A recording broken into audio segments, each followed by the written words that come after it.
Hello and welcome to the Late Lab. Before we begin tonight's quiet journey into the foundations of reality, take a moment to like the video and subscribe to the channel if you enjoy calm explorations of science like this. It really helps the channel grow and lets more curious minds find their way here.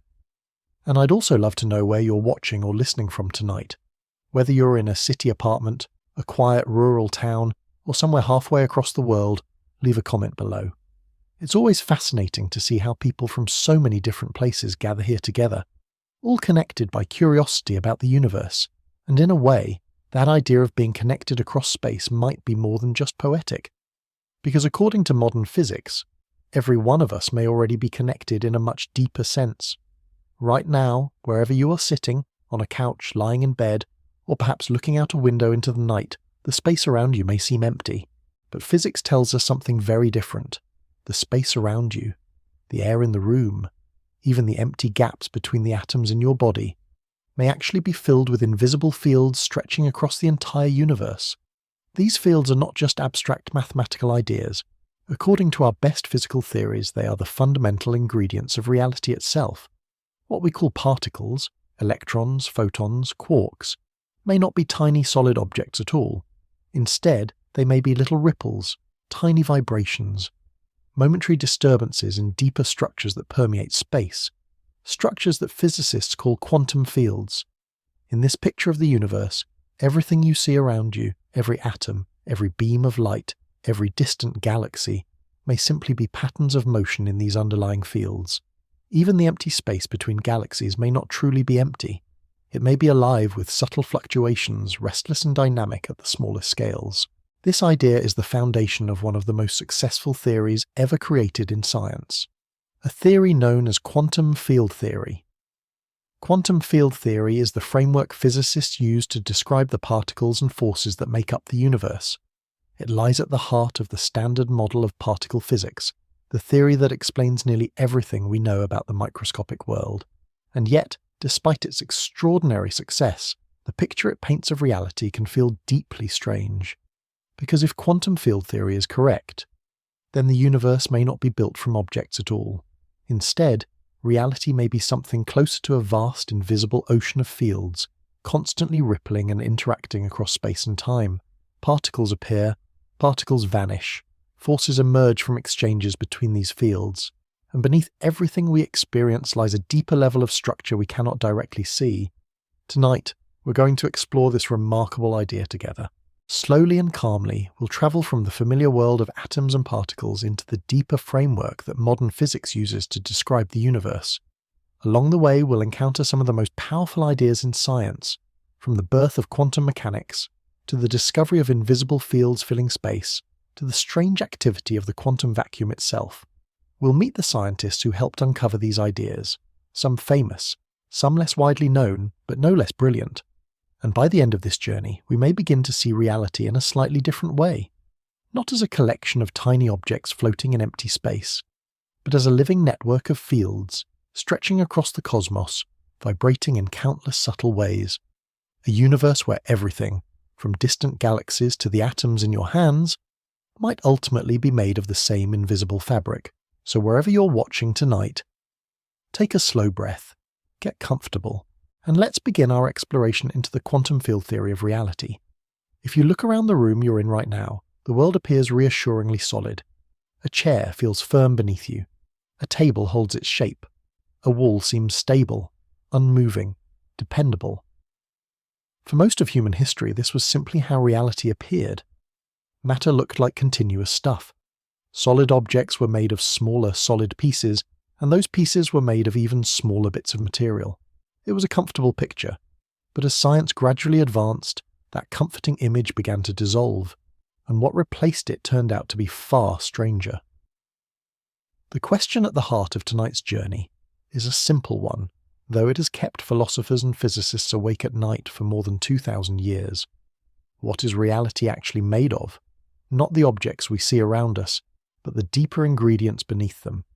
The ancient Greek philosopher Democritus was one of the earliest thinkers to suggest an answer. Around 400 years before the Common Era, he proposed that everything in existence might be built from tiny indivisible units he called atoms. The word atom itself comes from a Greek phrase meaning something like uncuttable or indivisible. Democritus imagined these atoms moving through empty space, combining and separating to form all the objects we experience. It was a remarkably bold idea, yet it was also almost entirely philosophical. Democritus had no microscopes, no particle detectors, and certainly no access to the Large Hadron Collider. His atoms were an idea about how reality might work, rather than something he could observe. Another Roman thinker, the poet and philosopher Lucretius, later expanded on this picture in a long poem titled On the Nature of Things.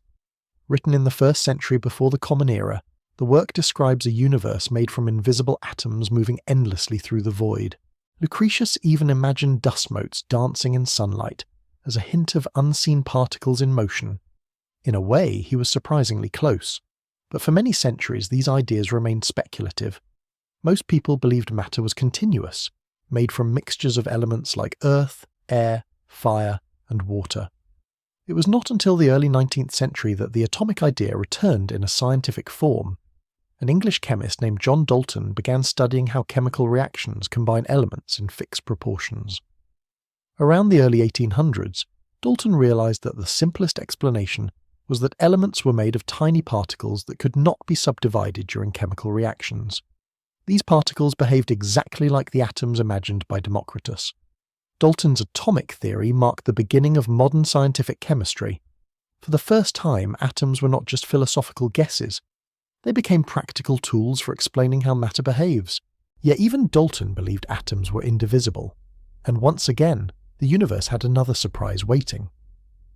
By the late 19th century, experiments began to reveal that atoms were not solid spheres at all.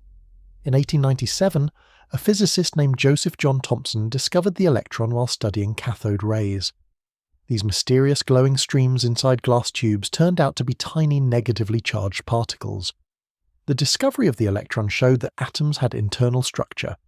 Soon after, Ernest Rutherford performed a famous experiment at the University of Manchester in 1909. He fired positively charged particles at an extremely thin sheet of gold foil. Most of the particles passed straight through, but a few bounced sharply backward, as if they had struck something unexpectedly dense. Rutherford later joked that it was like firing a cannonball at a piece of tissue paper and having it come back at you. The explanation was astonishing. Atoms were mostly empty space, with a tiny dense nucleus at the centre. Later work by Niels Bohr helped explain how electrons occupy specific energy levels around that nucleus. Gradually, the atom transformed from a solid marble into something more like a miniature solar system. And yet the surprises continued. By the middle of the 20th century, scientists discovered that even protons and neutrons inside the atomic nucleus were not fundamental. Experiments at particle accelerators revealed deeper components called quarks. These quarks were proposed independently by Murray Gell-Mann and George Zweig in the 1960s. Protons and neutrons turned out to be built from combinations of quarks held together by powerful interactions known as the strong nuclear force. With each new discovery, reality seemed to gain another layer. Atoms were not fundamental. Protons were not fundamental. Even electrons, which appear indivisible in experiments, began to look less like tiny billiard balls and more like something else entirely. By the time modern particle physics began to take shape, physicists realized something profound. The universe might not be built from little objects at all. Instead, the deeper structures of reality seemed to behave more like invisible fields filling space. This idea did not appear suddenly. It grew gradually out of earlier discoveries in physics. In the 19th century, James Clerk Maxwell developed a theory describing electricity and magnetism as properties of an invisible structure called the electromagnetic field. Rather than forces acting across empty space, Maxwell's equations showed that space itself could contain a dynamic field carrying energy and momentum. Light turned out to be a ripple moving through that electromagnetic field. Later, in the 20th century, the strange mathematics of quantum mechanics began to merge with these field concepts. Particles behaved like waves. Waves behaved like particles. And the boundary between the two became increasingly difficult to define. Today, physicists often describe reality using a framework known as quantum field theory. In this view, every type of particle corresponds to its own underlying field. There is an electron field, a photon field, Fields associated with quarks and neutrinos. These fields extend throughout the entire universe. A particle is simply a localized vibration within one of those fields. If that sounds abstract, imagine the surface of a calm ocean. The water itself is the underlying medium. A wave travelling across the surface is not a separate object. It is simply a moving disturbance within the water. Quantum field theory suggests something similar may be happening throughout the cosmos. The universe might be filled with invisible fields, and the particles we detect are just the ripples. Theoretical physicists such as Anthony Z have often emphasized this perspective when teaching quantum field theory. In his lectures and books, Z describes particles not as fundamental things, but as excitations of deeper fields that exist everywhere in space. Another physicist, David Tong from the University of Cambridge, presents a similar idea in his well-known lecture series on quantum field theory. He often begins by telling students that the true ingredients of the universe are not particles, but fields. Particles are what we see when those fields become excited. If that idea is correct, it changes the way we think about the world at a very deep level. The chair beneath you would not truly be made of solid matter. Instead, it would be an intricate pattern of activity within multiple interacting fields. Electrons vibrating within the electron field, quarks vibrating within quark fields, photons carrying electromagnetic interactions between them. Everything around us would be part of a vast invisible structure extending across space, and the empty space between objects would not truly be empty at all. It would simply be the quiet background state of those same fields. Understanding how physicists arrived at this picture is one of the most fascinating journeys in science, because every step along the way revealed something unexpected about the nature of reality. And the deeper we look, the stranger the universe appears to become. For a long time, atoms were believed to be the smallest building blocks of nature. The word itself carried that meaning. Atom meant indivisible, yet nature rarely respects the limits we place on it. Once scientists began probing atoms more carefully in the late 19th century, the simple picture of tiny solid spheres quickly began to fall apart. One of the first clues arrived through experiments with electricity inside glass tubes. These devices, known as cathode ray tubes, were used by physicists to study strange glowing beams that travelled between metal plates when a voltage was applied.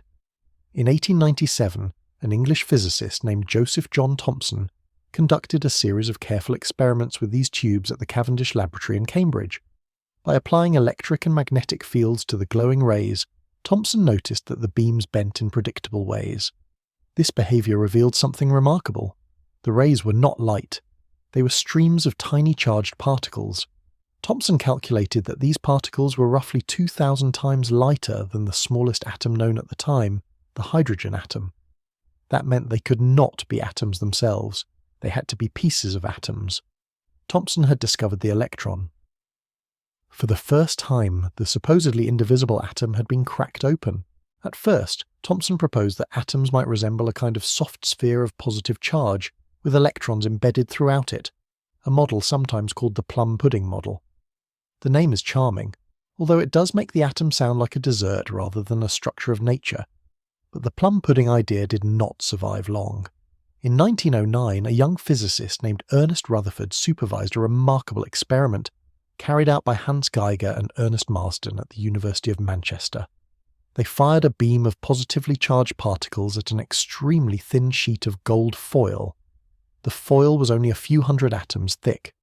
Most of the particles passed straight through, but occasionally one would deflect sharply, bouncing away at a large angle. A very small number even rebounded almost directly backward. Rutherford later remarked that this result was as astonishing as firing a large artillery shell at a sheet of paper and having it bounce back toward you. The only possible explanation was that atoms were mostly empty space. At the centre of each atom there must be a tiny dense region carrying most of the atom's mass and positive charge. Rutherford called this region the nucleus. Electrons, which carry negative charge, must orbit around this nucleus at relatively large distances. The modern atomic picture had begun to take shape. Still, Rutherford's model raised a problem. According to classical physics, an electron orbiting a nucleus should continuously radiate energy. If it did, the electron would quickly spiral inward and collapse into the nucleus. Atoms should not be stable, yet clearly they are. A Danish physicist named Niels Bohr offered a bold solution in 1913. Bohr proposed that electrons could occupy only specific energy levels around the nucleus. These levels were quantized, meaning electrons could jump between them, but could not exist in between. This idea explained why atoms emit light at specific wavelengths, and why electrons do not simply collapse inward. Bohr's model worked surprisingly well for hydrogen, the simplest atom, though later quantum mechanics would refine and expand the picture. By the early 20th century, the atom had been transformed from a solid object into a miniature system of smaller components. But even the atomic nucleus held more secrets. During the 1930s, scientists discovered that the nucleus itself contained two types of particles, protons and neutrons. Protons carry positive electric charge, while neutrons carry no electric charge at all. For a time, physicists believed these particles might finally be fundamental. Yet by the 1960s, experiments at increasingly powerful particle accelerators began to suggest something even deeper. High-energy collisions revealed that protons and neutrons behaved as though they contained smaller internal components. Two physicists, Murray Gell-Mann in the United States and George Zweig working at the European Physics Laboratory known as CERN, independently proposed a model to explain these observations. They suggested that protons and neutrons were composed of even smaller particles called quarks. The name quark came from a line in a novel by James Joyce titled Finnegan's Wake, which includes the phrase 3 quarks for muster mark. It was an unusual source for scientific terminology, but the name stuck. According to the quark model, a proton contains 3 quarks bound together by an extremely powerful interaction, known as the strong nuclear force. A neutron also contains 3 quarks, but in a slightly different combination. Each quark carries a fractional electric charge, and interacts through particles known as gluons, which transmit the strong force that holds the quarks together. At first, quarks were controversial. No one had ever seen an isolated quark in an experiment. Quarks seemed to be permanently confined inside larger particles such as protons and neutrons. But gradually the evidence grew stronger. Experiments conducted at the Stanford Linear Accelerator Center, commonly called SLAC in California, played a crucial role. During the late 1960s, scientists fired extremely energetic electrons into protons and observed how they scattered. These experiments were somewhat like throwing tiny probes into a target to see how the internal structure responds. The scattering patterns revealed that protons contained point-like components inside them. These components behaved exactly as quarks were predicted to behave. Meanwhile, research at Brookhaven National Laboratory in New York and other accelerator facilities around the world continued to reveal new particles and confirm the emerging structure of matter. Particle accelerators became the microscopes of modern physics. Instead of using light to resolve small objects, physicists used high-energy particle collisions. The higher the energy of the collision, the smaller the structures that could be explored. Some modern accelerators probe distances smaller than 1,000th of a trillionth of a meter. That scale is almost unimaginably small, yet even as quarks became accepted as fundamental constituents of matter, physicists began to notice something intriguing about the mathematics describing them. Quarks did not behave like ordinary objects. Their properties seemed deeply connected to abstract mathematical symmetries. One of the scientists who explored this idea in depth was the Japanese-American physicist Yoichiro Nambu. In the early 1960s, Nambu introduced the concept of spontaneous symmetry, breaking into particle physics. The idea had roots in condensed matter physics, particularly in the study of superconductors. A symmetry exists when a system remains unchanged under certain transformations. For example, a perfect sphere looks the same no matter how it is rotated. But sometimes the underlying laws possess symmetry, while the physical state of the system does not. This is spontaneous symmetry breaking. Nambu realized that similar principles might explain how certain particles acquire their properties. His ideas later became central to the development of modern particle physics, particularly in theories involving the Higgs mechanism and the structure of the Standard Model. For this work, Yoichiro Nambu would eventually receive the Nobel Prize in Physics many decades later. As physicists pushed deeper into the structure of matter, a strange pattern kept appearing. Every level of reality seemed to dissolve into something more abstract than the level before it. Atoms were not solid spheres. Nuclei were not indivisible cores. Protons and neutrons were not elementary objects. Quarks themselves behaved less like particles and more like mathematical excitations governed by field equations. Gradually, physicists began to suspect that even quarks might not be fundamental objects in the traditional sense. Instead, they might be manifestations of deeper structures described by quantum fields. In this picture, the quark is not a tiny bead of matter. It is a localized excitation of a quark field that exists everywhere in space. The same idea applies to electrons, photons, and other particles. The universe may not be built from objects at all. Instead, it may be composed of fields extending across space and time, with particles appearing only as ripples within those fields. Understanding how this idea emerged requires stepping into one of the most revolutionary developments in physics, the creation of quantum mechanics. At the end of the 19th century, physics seemed almost complete. The great frameworks of classical science were already in place. Isaac Newton had explained motion and gravity. James Clerk Maxwell had unified electricity and magnetism into a powerful set of equations describing electromagnetic waves. Thermodynamics had described heat, energy, and the behavior of gases. Many scientists believed that only small details remained to be filled in. There is a famous remark often attributed to the American physicist Albert A. Michelson around the late 1800s. He suggested that the fundamental laws of physics were already known, and that future discoveries would likely involve refining measurements to greater precision. History, as it often does, had other plans. Two seemingly modest problems began to appear. At first, they looked like minor technical puzzles, but within a few decades they would completely overturn the foundations of physics. The first puzzle involved something surprisingly ordinary: heat. When an object becomes hot, it emits light. A glowing stove element, for example, radiates visible red light when it reaches several hundred degrees Celsius. Heat it further, and the glow becomes brighter, eventually shifting toward yellow and white. Physicists wanted to understand exactly how hot objects radiate energy. To study this question, scientists imagined an idealized object called a blackbody. A blackbody absorbs all incoming radiation and then emits energy purely based on its temperature. Experiments measuring blackbody radiation produced a clear curve showing how much energy was emitted at each wavelength of light. Yet classical physics could not reproduce this curve. According to classical theory, the amount of radiation emitted at shorter wavelengths should increase without limit. As the wavelength became smaller and smaller, the predicted energy would grow infinitely large. This absurd prediction became known as the ultraviolet catastrophe. Obviously, ovens and glowing metal rods do not release infinite energy. Something in the theory was wrong. In 1900, a German physicist named Max Planck found a solution. Planck proposed that energy might not flow continuously, as classical physics assumed. Instead, energy could only be emitted or absorbed in tiny discrete packets. He called these packets quanta. Planck introduced a constant of nature to describe this behavior, now known as Planck's constant. Its value is extremely small, roughly 6.63 times 10 to the negative 34 joule-seconds. This constant sets the scale at which quantum effects become important. Planck's formula successfully reproduced the observed radiation curve. At the time, he treated the idea of energy quanta as a mathematical trick rather than a deep physical principle.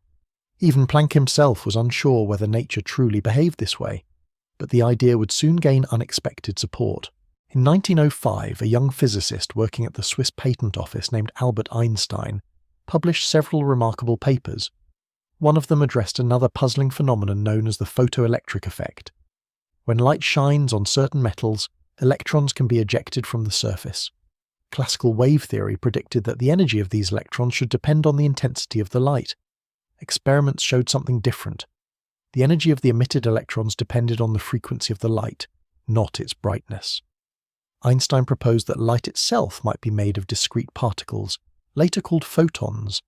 Each photon carried energy proportional to its frequency, described by the relation energy equals Planck constant multiplied by frequency. This explanation worked beautifully. Light, which had long been understood as a wave, also behaved like a particle.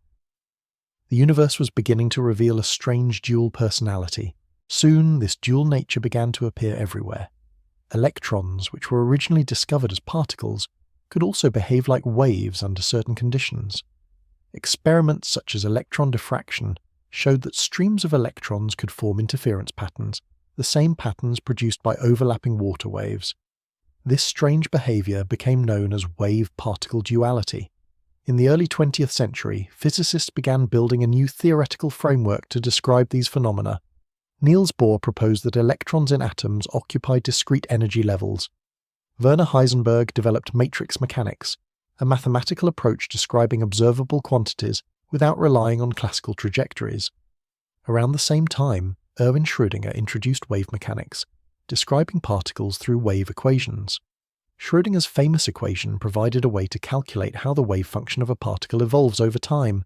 The wave function contains information about the probability of finding a particle at a particular location. In other words, quantum mechanics does not predict exact outcomes, it predicts probabilities. This shift marked one of the most profound changes in the history of science. Classical physics described a universe where the future could be predicted precisely if the present conditions were known. Quantum mechanics described a world where nature contains genuine uncertainty. Werner Heisenberg formalized this idea in 1927 through the uncertainty principle. The principle states that certain pairs of physical quantities cannot both be known with perfect precision. One famous example involves position and momentum. The principle can be expressed as the uncertainty in position multiplied by the uncertainty in momentum is greater than or equal to Planck constant divided by 4 times pi. This does not arise from imperfect measurement. It reflects a fundamental property of nature itself. The more precisely we know a particle's position, the less precisely we can know its momentum, and vice versa. Despite its strange implications, quantum mechanics proved astonishingly successful. It explained the structure of atoms, the behavior of chemical bonds, and the properties of materials.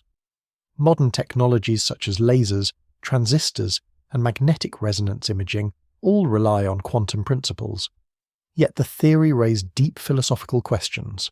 What exactly is the wave function? Is it a real physical entity, or merely a mathematical tool describing probabilities? Different physicists proposed different answers. The interpretation developed by Niels Bohr and Werner Heisenberg, often called the Copenhagen interpretation, suggested that the wave function represents knowledge about a system.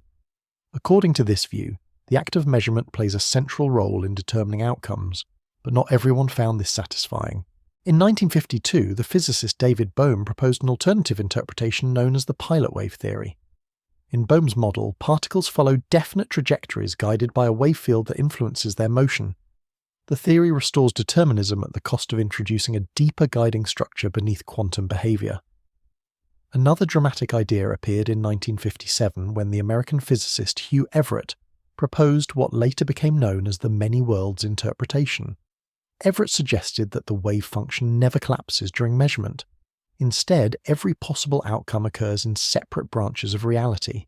In this view, the universe continuously splits into multiple parallel histories whenever quantum events occur.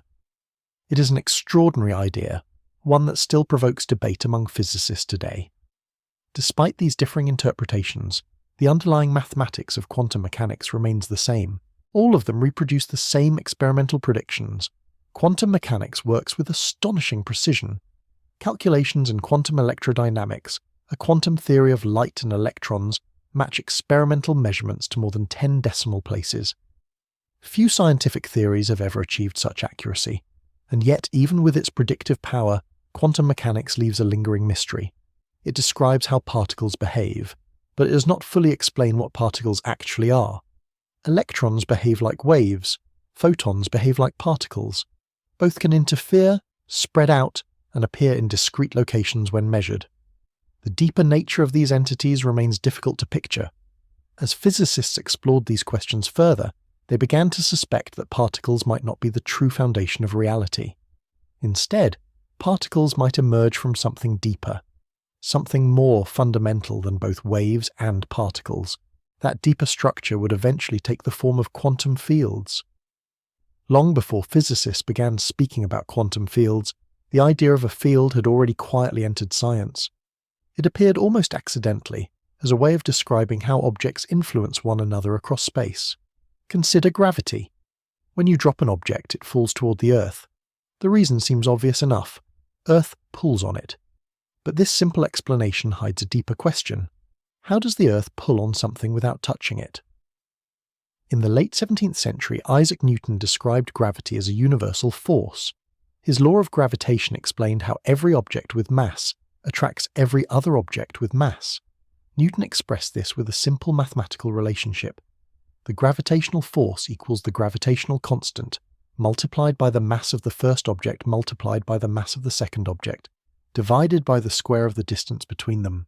This equation described the motion of planets, moons, falling apples, and even the tides of the oceans with remarkable precision. Yet Newton himself felt uneasy about one aspect of the theory. Gravity seemed to act instantly across empty space. The Earth could influence the Moon across a distance of nearly 400,000 kilometers without any visible connection between them. Newton famously admitted that the mechanism behind this action at a distance was something he could not explain. For many years, physicists simply accepted gravity as a force that reached invisibly across space. But during the 19th century, a different way of thinking began to emerge. Instead of imagining forces jumping directly from one object to another, scientists began to describe how space itself might contain physical structures that carry these influences. These structures became known as fields. A field assigns a value to every point in space. For example, imagine a map showing the temperature across a landscape. Each location on the map has a temperature value. That distribution of values forms a temperature field. In physics, fields describe quantities such as gravitational strength, electric charge influence, or magnetic orientation at every point in space.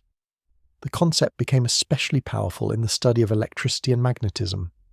During the early 19th century, scientists such as Michael Faraday performed experiments exploring electric and magnetic phenomena. Faraday observed that magnets could influence objects without touching them, and electric currents could generate magnetic effects in surrounding space. Faraday introduced the idea of lines of force extending through space around electric charges and magnets. Although Faraday was not primarily a mathematician, his physical intuition about fields proved remarkably insightful. Later, a Scottish physicist named James Clerk Maxwell translated Faraday's ideas into mathematical form. In the 1860s, Maxwell developed a set of equations describing how electric and magnetic fields evolve and interact. These equations revealed something astonishing. Electric fields and magnetic fields are not separate phenomena. They are different aspects of a single unified structure known as the electromagnetic field. Maxwell's equations also predicted that disturbances in this field could travel through space as waves. When Maxwell calculated the speed of these waves, he found that it matched the known speed of light. This led to a revolutionary conclusion. Light itself is an electromagnetic wave.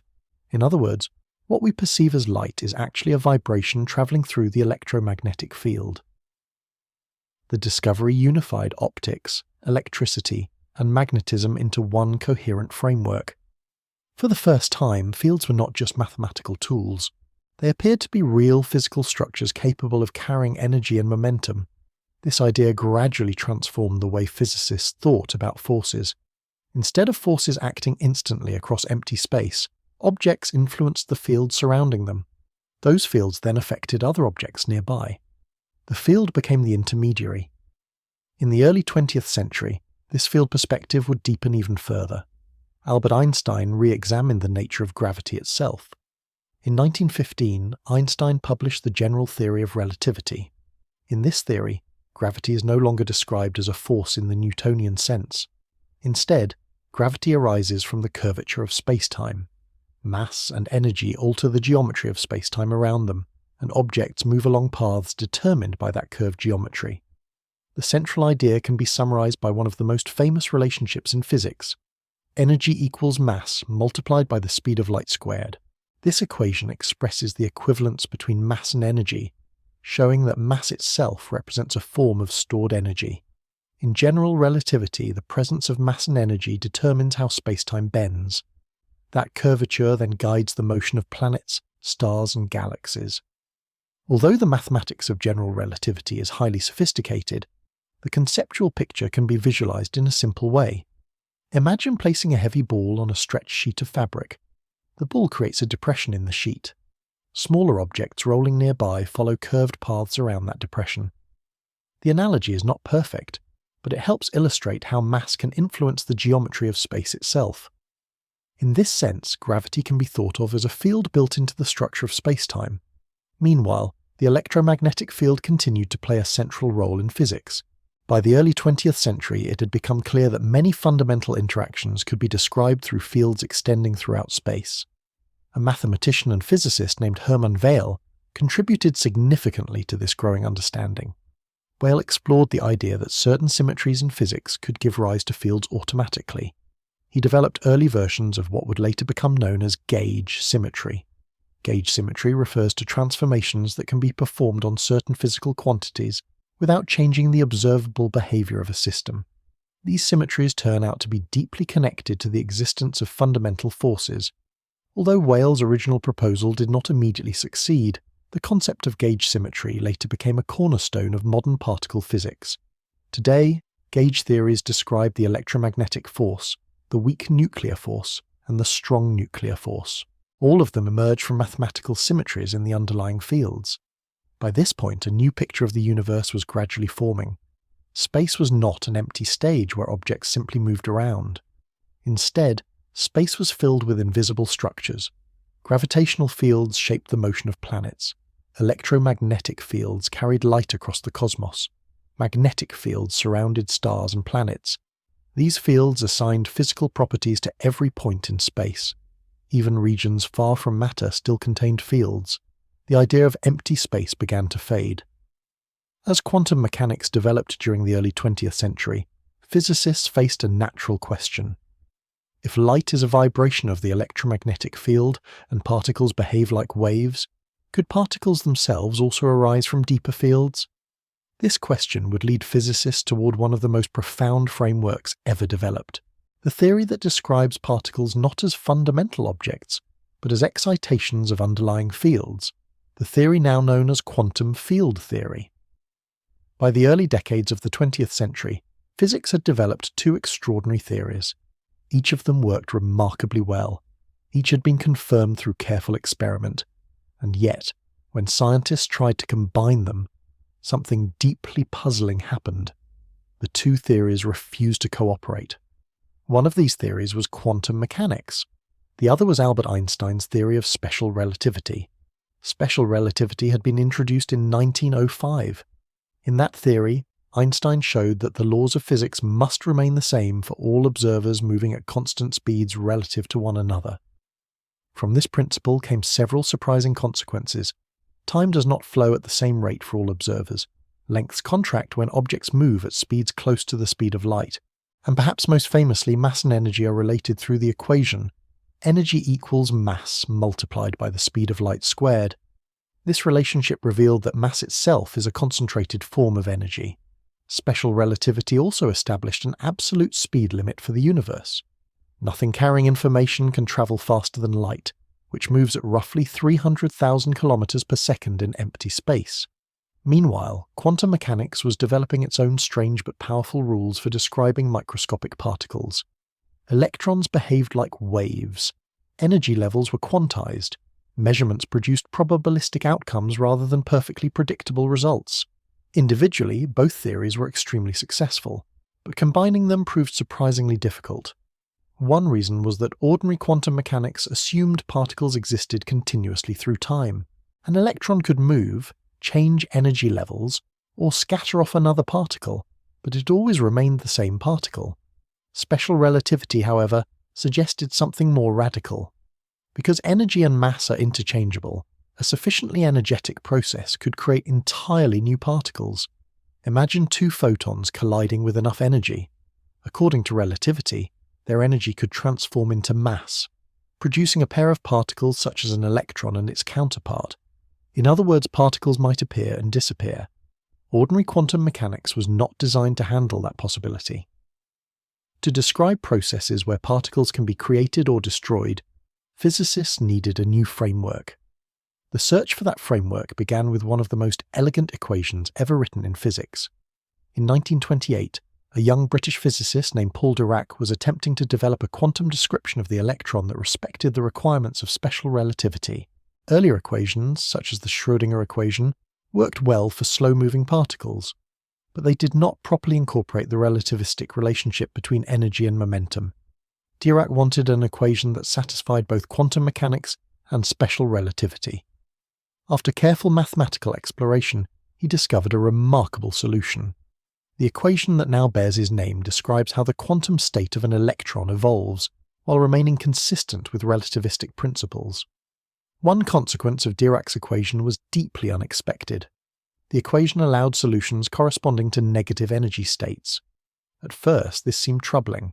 In classical physics, negative energy solutions would lead to unstable systems where particles could fall endlessly into lower energy states. Dirac proposed an imaginative interpretation. He suggested that the negative energy states were normally filled with electrons forming what he called a sea of negative energy particles. If one of these states were missing an electron, the absence would behave like a particle with positive charge. This hypothetical particle would have the same mass as the electron but opposite electric charge. In other words, it would be an antimatter counterpart. Dirac predicted that such particles should exist in nature. At the time, the idea seemed rather speculative, but in 1932, an American physicist named Carl Anderson detected exactly such a particle while studying cosmic rays in a cloud chamber at the California Institute of Technology. The particle curved in a magnetic field in the opposite direction from an electron, revealing that it carried positive charge while having the same mass. It was the positron. Dirac's theory had predicted the existence of antimatter before it was observed. Today we know that most particles have corresponding antiparticles. Electrons have positrons. Protons have antiprotons. Even neutral particles may have their own antimatter partners. When a particle meets its antiparticle, they can annihilate each other, converting their mass entirely into energy, often in the form of high-energy photons. These discoveries revealed that the microscopic world is far more dynamic than early atomic models had suggested. Particles are not permanent building blocks. They can be created, transformed, and destroyed.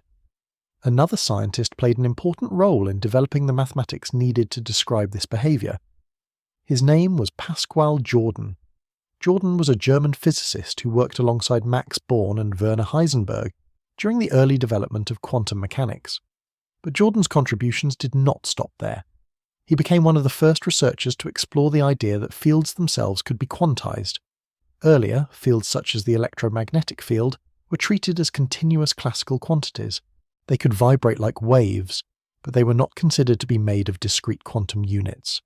Jordan realized that the electromagnetic field could be described using the same mathematical rules that governed quantum particles. In this picture, the electromagnetic field does not merely carry waves. It is composed of discrete excitations. Those excitations are what we call photons. This idea may sound familiar today, but at the time it represented a dramatic shift in thinking. Instead of treating particles and fields as separate categories, physicists began to suspect that particles might simply be quantized disturbances in underlying fields. Another crucial realization soon followed. When particles move at speeds close to the speed of light, the amount of energy involved can become enormous. At these energies, particle collisions can produce entirely new particles. Experiments studying cosmic rays in the atmosphere, as well as early particle accelerator experiments, revealed a growing list of subatomic particles. Muons, pions, and other exotic species appeared in high-energy collisions. Any theory describing such processes had to allow particle numbers to change. This requirement pushed physicists toward a new mathematical framework. Instead of describing a fixed set of particles moving through space, the theory had to describe fields capable of generating particles when energy conditions allowed. In this emerging picture, particles are no longer permanent objects. They are events. They are temporary excitations that arise from underlying fields and then vanish again. The number of particles in a system can increase or decrease depending on how energy flows through those fields. This approach eventually became known as quantum field theory. Quantum field theory combines three powerful ideas. First, the probabilistic rules of quantum mechanics. Second, the relativistic requirement that the laws of physics remain consistent for observers moving at different speeds. And third, the concept that fields permeate space and can generate particles through quantized excitations. The result is a framework where particles are not fundamental objects but manifestations of deeper structures. An electron is not simply a tiny sphere of matter. It is an excitation of the electron field. A photon is a ripple in the electromagnetic field. Other particles arise from their own corresponding fields. The universe, in this view, is filled with invisible fields extending through all of space. Particles appear only when those fields become excited. This perspective would soon transform the entire landscape of physics, because once fields are treated as quantum objects, even empty space begins to behave in surprising ways, and that realization would open the door to one of the most fascinating ideas in modern science. Imagine the surface of a calm lake just before sunrise. The water appears smooth and still. Nothing seems to be happening. Then a small stone lands on the surface. A circular ripple spreads outward across the water. The ripple moves. The water itself mostly stays where it is. What we perceive as motion is actually a pattern travelling through a deeper medium. This simple image turns out to be surprisingly useful when thinking about one of the most radical ideas in modern physics. According to quantum field theory, the particles that make up the universe may not be tiny solid objects at all. Instead, they may be ripples in something deeper that fills all of space. That deeper structure is known as a quantum field. In this framework, every type of particle corresponds to its own underlying field. There is an electron field, a photon field associated with light, fields corresponding to quarks, neutrinos, and other particles discovered in high-energy experiments. These fields are not confined to specific locations. They exist everywhere. At every point in space, each field has a value. Under ordinary circumstances, those values remain relatively calm, like the smooth surface of the lake before the stone lands. But when energy disturbs a field in a particular way, the disturbance can behave like a particle. The particle is not a separate object floating through space. It is a localized vibration within the field itself. The idea may sound abstract at first, but it follows naturally from the mathematical structure of quantum theory combined with relativity. Early steps toward this understanding were made during the 1920s and 1930s. Werner Heisenberg, one of the pioneers of quantum mechanics, began exploring ways to apply quantum principles to physical fields rather than just individual particles. Working alongside Max Born and Pascal Jordan in Göttingen, Heisenberg helped develop early versions of what would later become quantum field theory. Wolfgang Pauli also contributed important insights during this period. Pauli is often remembered for the Pauli exclusion principle, which states that no two identical fermions can occupy the same quantum state simultaneously. This rule explains why electrons form layered structures within atoms, rather than collapsing into identical orbits. But Pauli's work extended well beyond atomic structure. He helped develop mathematical techniques for describing how quantum fields behave and interact, contributing to the theoretical foundations that would later support particle physics. Meanwhile, Paul Dirac's relativistic equation for the electron hinted strongly that particles might be excitations of deeper structures. Dirac showed that the electron must be described by a relativistic wave equation consistent with the rules of quantum mechanics. That equation did not describe a small sphere travelling along a path. Instead, it described a mathematical object spread throughout space that could produce localized events when measured. Gradually, the pieces of a new picture began to fall into place. Physicists realized that the electromagnetic field described by James Clerk Maxwell could be quantized. Instead of a continuous wave carrying arbitrary energy, the electromagnetic field could only vibrate in discrete units. Those units are photons. In other words, a photon is simply the smallest possible ripple in the electromagnetic field. The same reasoning can be applied to other fields as well. An electron is a ripple in the electron field. A quark is a ripple in a quark field. A gluon is a ripple in the gluon field responsible for the strong nuclear force. All of these fields exist everywhere in the universe. Particles appear only when those fields are excited in specific ways. If the analogy of water helps, the field is the lake and the particle is the wave. However, the comparison has limits. Unlike water, quantum fields do not require a physical substance beneath them. The field itself is the fundamental entity. It does not move through something else. It simply exists throughout space.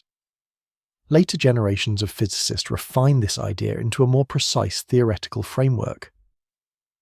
During the second half of the 20th century, researchers such as Sidney Coleman helped clarify how quantum fields behave at very small distances and high energies.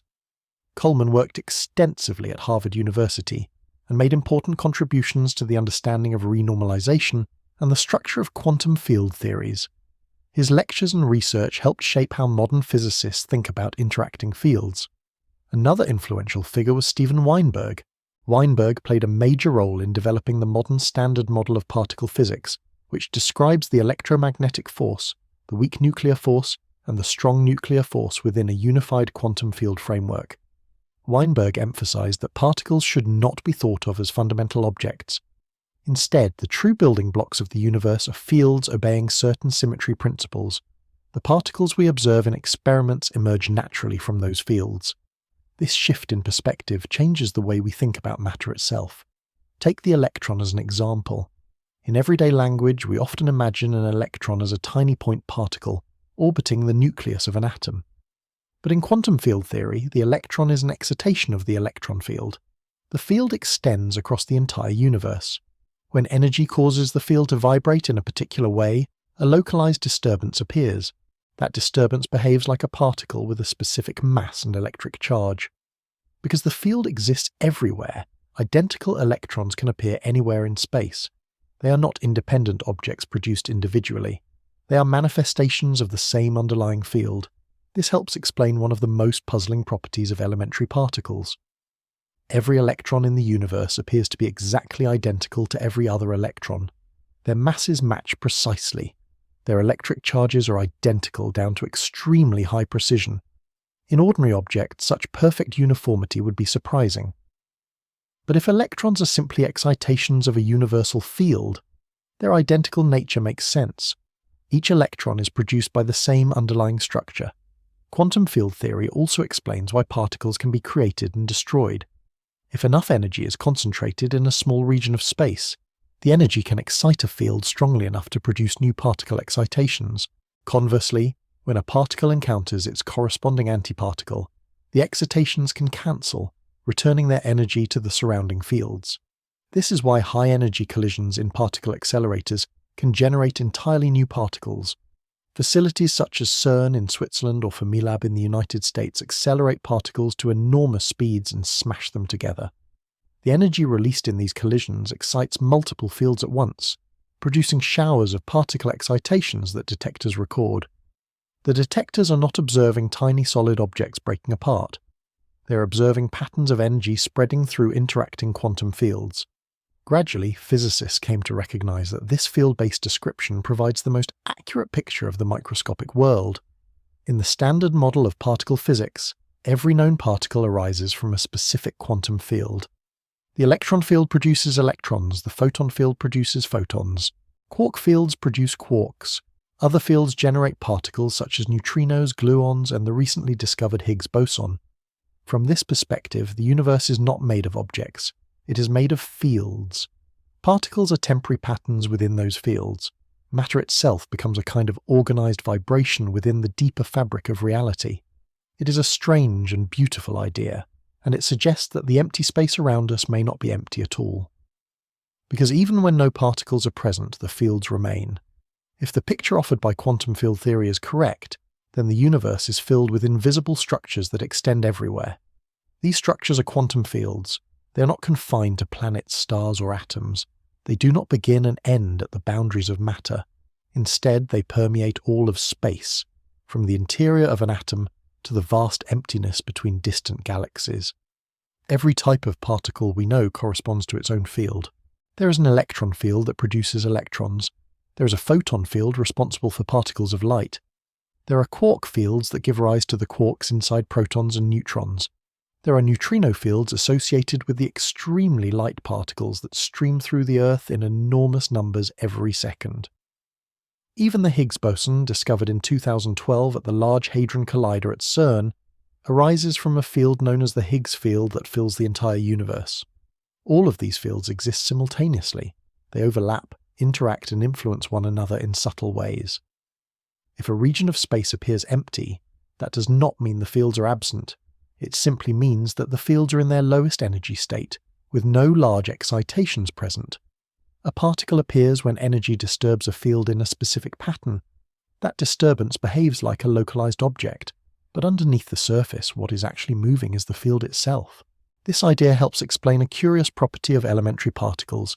Every electron in the universe is identical to every other electron. Their mass is the same to an extraordinary degree of precision. Their electric charge matches perfectly. Their magnetic properties align with theoretical predictions to more than 10 decimal places. In everyday life, objects are rarely identical. Even 2 grains of sand differ slightly in shape or composition, but electrons are indistinguishable because they arise from the same underlying field. Each electron is simply a ripple in the universal electron field. When physicists developed this framework, they also needed a precise mathematical language to describe how these fields behave. Important contributions to this effort came from 2 Soviet physicists, Lev Landau and Evgeny Lifshitz. Together they produced a famous series of textbooks known as the Course of Theoretical Physics. These volumes became foundational reading for generations of physicists around the world. Landau and Lifshitz approached physics with a remarkable emphasis on clarity and fundamental principles. Their work helped formalize many of the techniques used in quantum field theory and condensed matter physics. Landau in particular contributed important ideas about how collective behavior can emerge from underlying microscopic systems. Although much of his work focused on fluids, superconductors, and other complex materials, the conceptual tools he developed proved valuable in understanding fields and excitations more broadly. The notion that particles can arise as excitations of deeper structures appears repeatedly in many areas of physics. Another key insight into quantum fields emerged later through the work of the American physicist Kenneth Wilson. Wilson developed the concept known as effective field theory.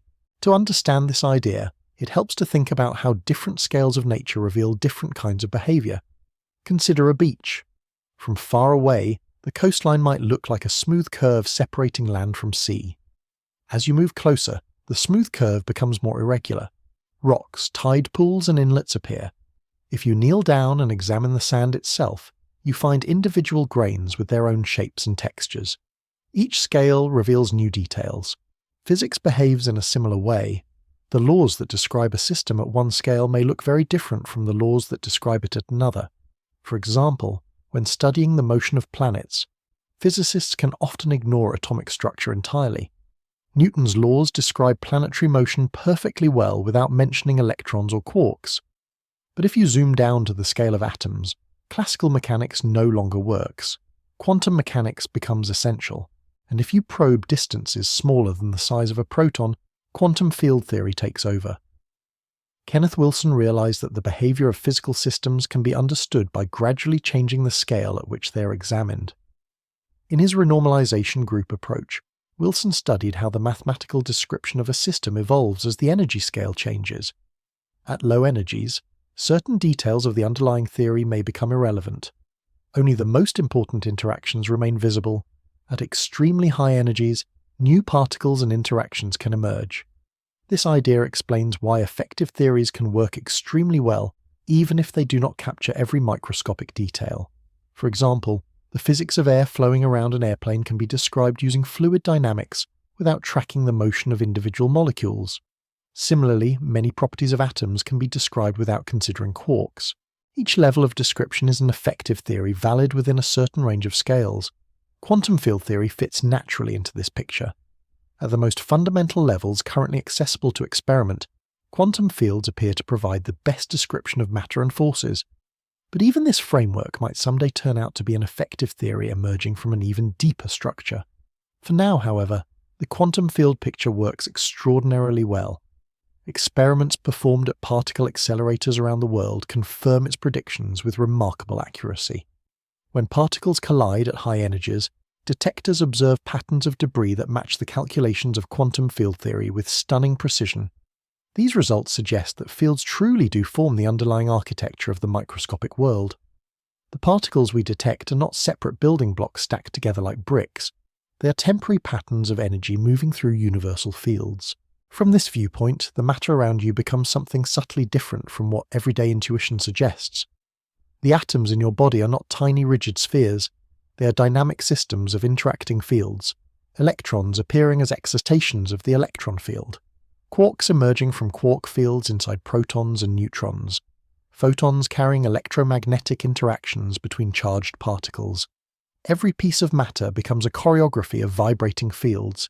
Even empty space is filled with these invisible structures, and under the right conditions, those quiet fields can suddenly burst into activity, producing new particles that appear, interact, and vanish again. Understanding how this activity unfolds leads to one of the most intriguing features of quantum field theory. Because even when the fields seem perfectly calm, they are never completely still. If quantum fields truly fill all of space, an interesting question naturally appears. What happens when those fields are perfectly calm? What does completely empty space actually look like? In everyday language, the word vacuum usually means a region containing nothing at all. Remove the air from a glass chamber, and we call it a vacuum. Space between distant stars is often described the same way. But according to quantum field theory, even the most perfect vacuum is not truly empty. Instead, it is the lowest possible energy state of all the quantum fields that fill the universe, and those fields never become completely motionless. They're always fluctuating. To understand why, it helps to recall a central idea from quantum mechanics, the uncertainty principle, developed by Werner Heisenberg. The uncertainty principle tells us that certain physical quantities cannot both be perfectly defined at the same time. One familiar example involves position and momentum. Another version of the principle applies to energy and time. It can be expressed as the uncertainty in energy multiplied by the uncertainty in time must be greater than or equal to Planck constant, divided by 4 times pi. In simple terms, this means that for extremely short periods of time, the energy of a system can fluctuate slightly without violating the laws of physics. These fluctuations are usually incredibly small and extremely brief, but in the microscopic world they have real consequences. Because of this uncertainty, quantum fields can never settle into a state of complete stillness. Even when no particles are present, the fields continue to jitter very slightly. Physicists call these tiny disturbances vacuum fluctuations. The vacuum, in other words, behaves less like empty space and more like a restless sea of microscopic activity. Pairs of particles and antiparticles can briefly appear and disappear within these fluctuations. These temporary entities are often called virtual particles. They do not exist long enough to be directly detected as independent particles, but their effects can influence measurable processes. At first, the idea that empty space contains fluctuating particles sounded almost philosophical. Yet over time, several experiments confirm that these vacuum effects are physically real. One of the earliest examples involves a phenomenon known as the Lamb shift. In the late 1940s, an American physicist named Willis Lamb performed extremely precise measurements of the energy levels inside hydrogen atoms. According to earlier calculations based on the Dirac equation, 2 specific energy levels of the hydrogen atom should have been identical. But Lamb's measurements revealed a tiny difference between them. This difference became known as the Lamb shift. The explanation lies in the interaction between the electron in the atom and the fluctuating electromagnetic field of the vacuum. The electron does not exist in isolation. Even in empty space, the surrounding electromagnetic field fluctuates slightly. Those fluctuations alter the energy levels of the atom by a very small amount. The Lamb shift provided one of the first clear experimental confirmations that vacuum fluctuations are real physical effects. Another remarkable demonstration of the quantum vacuum appears in an experiment known as the Casimir effect. In 1948, the Dutch physicist Hendrik Casimir predicted a curious phenomenon involving 2 uncharged metal plates placed extremely close together in a vacuum. According to classical physics, nothing special should happen. But quantum field theory predicts that the fluctuating electromagnetic field behaves slightly differently between the plates than it does outside them. Because only certain wavelengths of the field can fit in the narrow gap between the plates, the density of vacuum fluctuations becomes slightly reduced inside that region. Outside the plates, more fluctuations remain possible.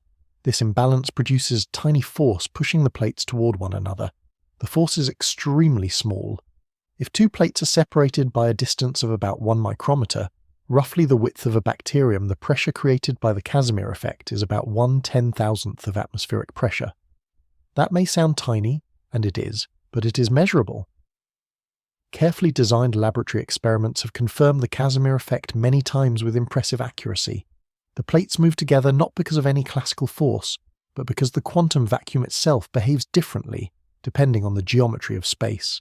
Even empty space, it turns out, responds to boundaries. Theoretical physicists have spent decades studying the deeper structure of the quantum vacuum. Among those who explored these questions in detail are Roman Jacquiou and Gerard 't Hooft.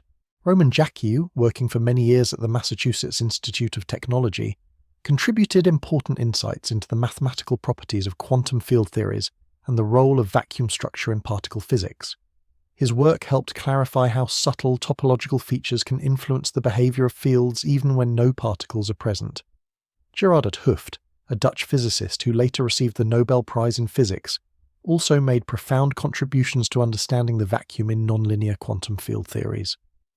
In the 1970s, 't Hooft showed that certain gauge theories, which describe the strong and weak nuclear forces, remain mathematically consistent and predictive even when quantum fluctuations are taken into account. His work helped establish the modern framework used to describe interactions between fundamental particles. What emerged from these studies is a picture of the vacuum that's far richer than the empty void imagined in classical physics. The quantum vacuum contains fluctuating fields, transient particle pairs, and subtle mathematical structures that influence how particles interact.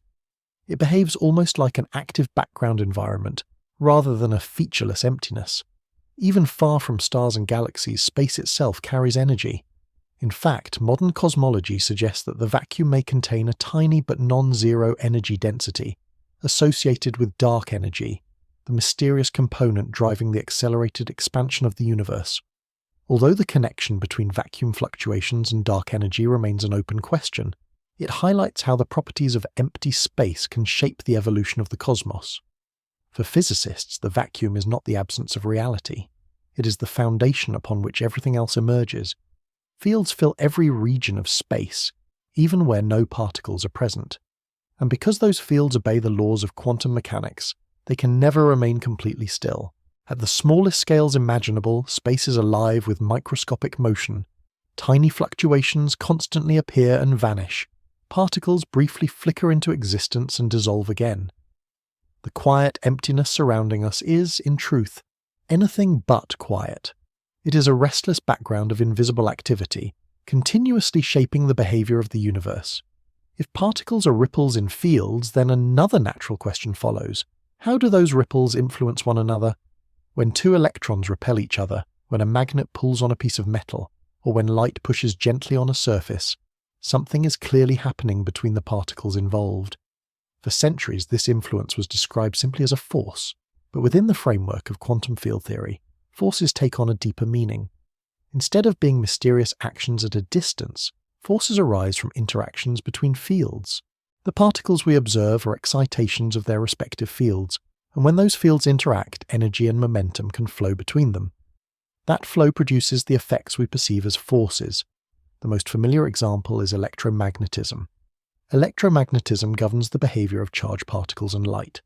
It is responsible for electricity, magnetism, chemical bonding, and nearly every phenomenon encountered in everyday technology. In the language of quantum field theory, electromagnetism arises from the interaction between the electron field and the electromagnetic field. When two electrons repel each other, they are not pushing one another directly like tiny billiard balls. Instead, each electron interacts with the electromagnetic field surrounding it. That field carries information and energy between them. The modern theory describing these interactions is known as quantum electrodynamics. Quantum electrodynamics, often abbreviated as QED, is one of the most successful scientific theories ever developed. It describes how electrically charged particles interact with photons, the particles of light that arise from excitations in the electromagnetic field. The theory was developed during the 1940s by three physicists working independently in different parts of the world. Richard Feynman in the United States, Julian Schwinger at Harvard University, and Shinichiro Tomonaga in Japan. Each of these scientists approached the problem in a slightly different way, yet their results converged on the same fundamental theory. Their work earned them the Nobel Prize in Physics in 1965. The central idea of quantum electrodynamics is that charged particles interact by exchanging photons. When two electrons repel each other, they are constantly emitting and absorbing photons within the electromagnetic field. These photons carry momentum and energy between the particles, altering their motion. The interaction happens incredibly quickly and continuously. It is not a single exchange, but a complex sequence of countless interactions occurring in fractions of a second. Describing these processes mathematically is extremely challenging. One of the reasons quantum electrodynamics became so successful is that physicists developed clever tools to keep track of these interactions. One of the most famous of these tools is the Feynman diagram. Richard Feynman introduced these diagrams as a visual shorthand for complex calculations involving interacting quantum fields. A Feynman diagram looks deceptively simple. Lines represent particles moving through space and time. Points where lines meet represent interactions. For example, a diagram might show an electron approaching another electron. At some point, a photon line emerges between them, representing the exchange of energy carried by the electromagnetic field. Despite their simplicity, Feynman diagrams encode extremely detailed mathematical information. Each diagram corresponds to a precise contribution in the calculation of interaction probabilities. Physicists add together the contributions from many diagrams to determine how particles scatter or interact. Feynman himself once joked that these diagrams were simply a way of helping physicists avoid getting lost in complicated equations. But the diagrams turned out to be much more than a convenience. They revealed deep patterns in how quantum fields interact. At first, the different methods used by Feynman, Schwinger, and Tominaga appeared quite distinct. Schwinger's approach relied on powerful mathematical operator techniques. Tominaga developed a relativistic formulation that treated time and space symmetrically. Feynman introduced path integrals and diagrammatic calculations that emphasized intuitive visualization. The task of showing that these methods were actually equivalent fell largely to another physicist named Freeman Dyson. Dyson demonstrated that the seemingly different approaches all described the same underlying physics. He provided the mathematical bridge connecting Feynman's diagrams with the operator formalism used by Schwinger and Tominaga. This unification helped establish quantum electrodynamics as a coherent and reliable framework. The predictive accuracy of the theory is extraordinary. For example, quantum electrodynamics predicts the magnetic properties of the electron with a precision that agrees with experimental measurements to more than 10 decimal places. In practical terms, that level of agreement is comparable to predicting the distance between two cities with an accuracy smaller than the width of a human hair. Few scientific theories achieve that kind of precision. What makes this achievement especially remarkable is the conceptual picture behind it. In quantum electrodynamics, forces are not continuous pushes or pulls. They are exchanges of energy between interacting fields. Photons carry electromagnetic influence between charged particles. In a similar way, other forces are also understood as exchanges of field excitations. The strong nuclear force that binds quarks together inside protons and neutrons is carried by particles known as gluons. The weak nuclear force responsible for certain types of radioactive decay is carried by particles called W bosons and Z bosons. Each force corresponds to a particular field and its associated particles. When these fields interact, they exchange energy and momentum through their excitations. The interactions create the effects we perceive as forces. This picture changes the way we think about what is happening at the microscopic level. Instead of objects exerting forces across empty space, fields communicate with one another. Particles are simply the visible manifestations of these interactions. When two particles influence each other, what is really happening is that their underlying fields are interacting through the exchange of other field excitations. In this sense, the universe resembles a network of vibrating fields continuously interacting with one another. Every particle collision in a detector, every flash of light, every electric current flowing through a wire, all of these processes involve energy moving between interacting quantum fields. The language of forces remains useful, especially in everyday contexts, but at the deepest level currently understood by physics, forces are better described as conversations between fields, and those conversations shape everything that happens in the universe. As physicists explored how particles emerge from quantum fields and interact through the exchange of other field excitations, a deeper pattern gradually began to appear. The behavior of these interactions was not random. Instead, it followed an elegant set of mathematical principles based on symmetry. Symmetry in physics does not simply mean visual balance, like the symmetry of a butterfly's wings or the even shape of a snowflake. In theoretical physics, symmetry refers to transformations that leave the underlying laws unchanged. If a system behaves exactly the same after a particular transformation, then that transformation represents a symmetry of the system. For example, if the laws of physics remain unchanged when an experiment is performed in different locations, we say the laws are symmetric under spatial translation. If they remain unchanged when time moves forward, we say they are symmetric under time translation. These kinds of symmetries are deeply connected to conservation laws. The mathematician Emmy Noether demonstrated in the early 20th century that symmetries in physical laws correspond directly to conserved quantities. Time symmetry leads to the conservation of energy. Spatial symmetry leads to the conservation of momentum. Rotational symmetry leads to the conservation of angular momentum. This profound connection between symmetry and conservation became one of the guiding principles of modern physics. In the world of quantum fields, an especially important type of symmetry appears. It is known as gauge symmetry.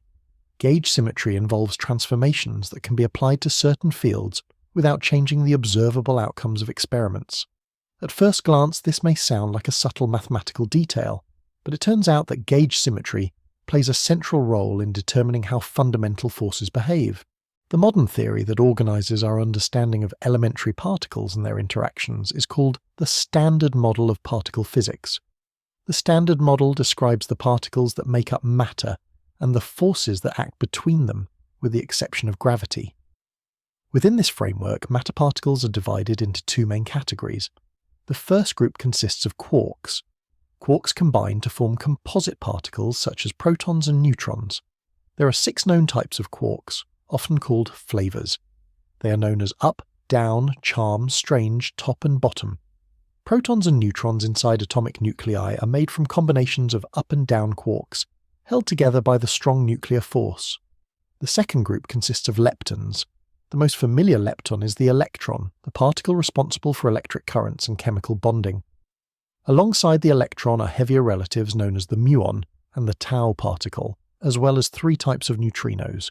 Neutrinos are extraordinarily light particles that interact very weakly with matter. Trillions of them pass through the Earth every second, and most of them travel straight through our bodies without leaving any trace at all. In addition to matter particles, the Standard Model includes force-carrying particles known as gauge bosons. Photons carry the electromagnetic force. Gluons carry the strong nuclear force that binds quarks together. And 2 particles called W bosons, along with one called the Z boson, carry the weak nuclear force responsible for certain radioactive decays. All of these particles arise from underlying quantum fields. What determines how those fields interact is the structure of gauge symmetry embedded in the theory. One of the major steps toward understanding gauge symmetry came in the 1950s when 2 physicists, Chen-Ning Yang and Robert Mills, proposed a generalization of electromagnetic field theory. In Maxwell's electromagnetic theory, the equations remain unchanged under a specific type of gauge transformation involving the electromagnetic potential. Yang and Mills extended this concept to more complex symmetries involving multiple interacting fields. Their work introduced what are now called Yang-Mills gauge theories. In these theories, the requirement that certain symmetries remain valid automatically produces the existence of force-carrying fields. In other words, the mathematical demand for symmetry generates the forces themselves. This idea turned out to be remarkably powerful. Later developments showed that the strong and weak nuclear forces can be described using Yang-Mills type gauge symmetries. But an important question remained. The electromagnetic force had long been understood as one phenomenon. The weak nuclear force, responsible for processes such as beta decay inside atomic nuclei, appeared completely different. During the 1960s, several physicists began to suspect that these 2 forces might actually be different aspects of a single unified interaction. 3 scientists played particularly important roles in developing this idea. Sheldon Glashow proposed an early model linking the electromagnetic and weak interactions. Abdus Salam, working at Imperial College London, expanded and refined the theoretical structure. Steven Weinberg at Harvard University developed a version of the theory that successfully incorporated the concept of spontaneous symmetry breaking. Their work showed that the electromagnetic and weak forces could be understood as parts of a single electro-weak theory. At very high energies, the 2 forces behave as one unified interaction. At lower energies, the symmetry breaks, and the forces appear distinct. The theory predicted the existence of new particles, including the W boson and the Z boson. These particles would carry the weak nuclear force in a way similar to how photons carry the electromagnetic force.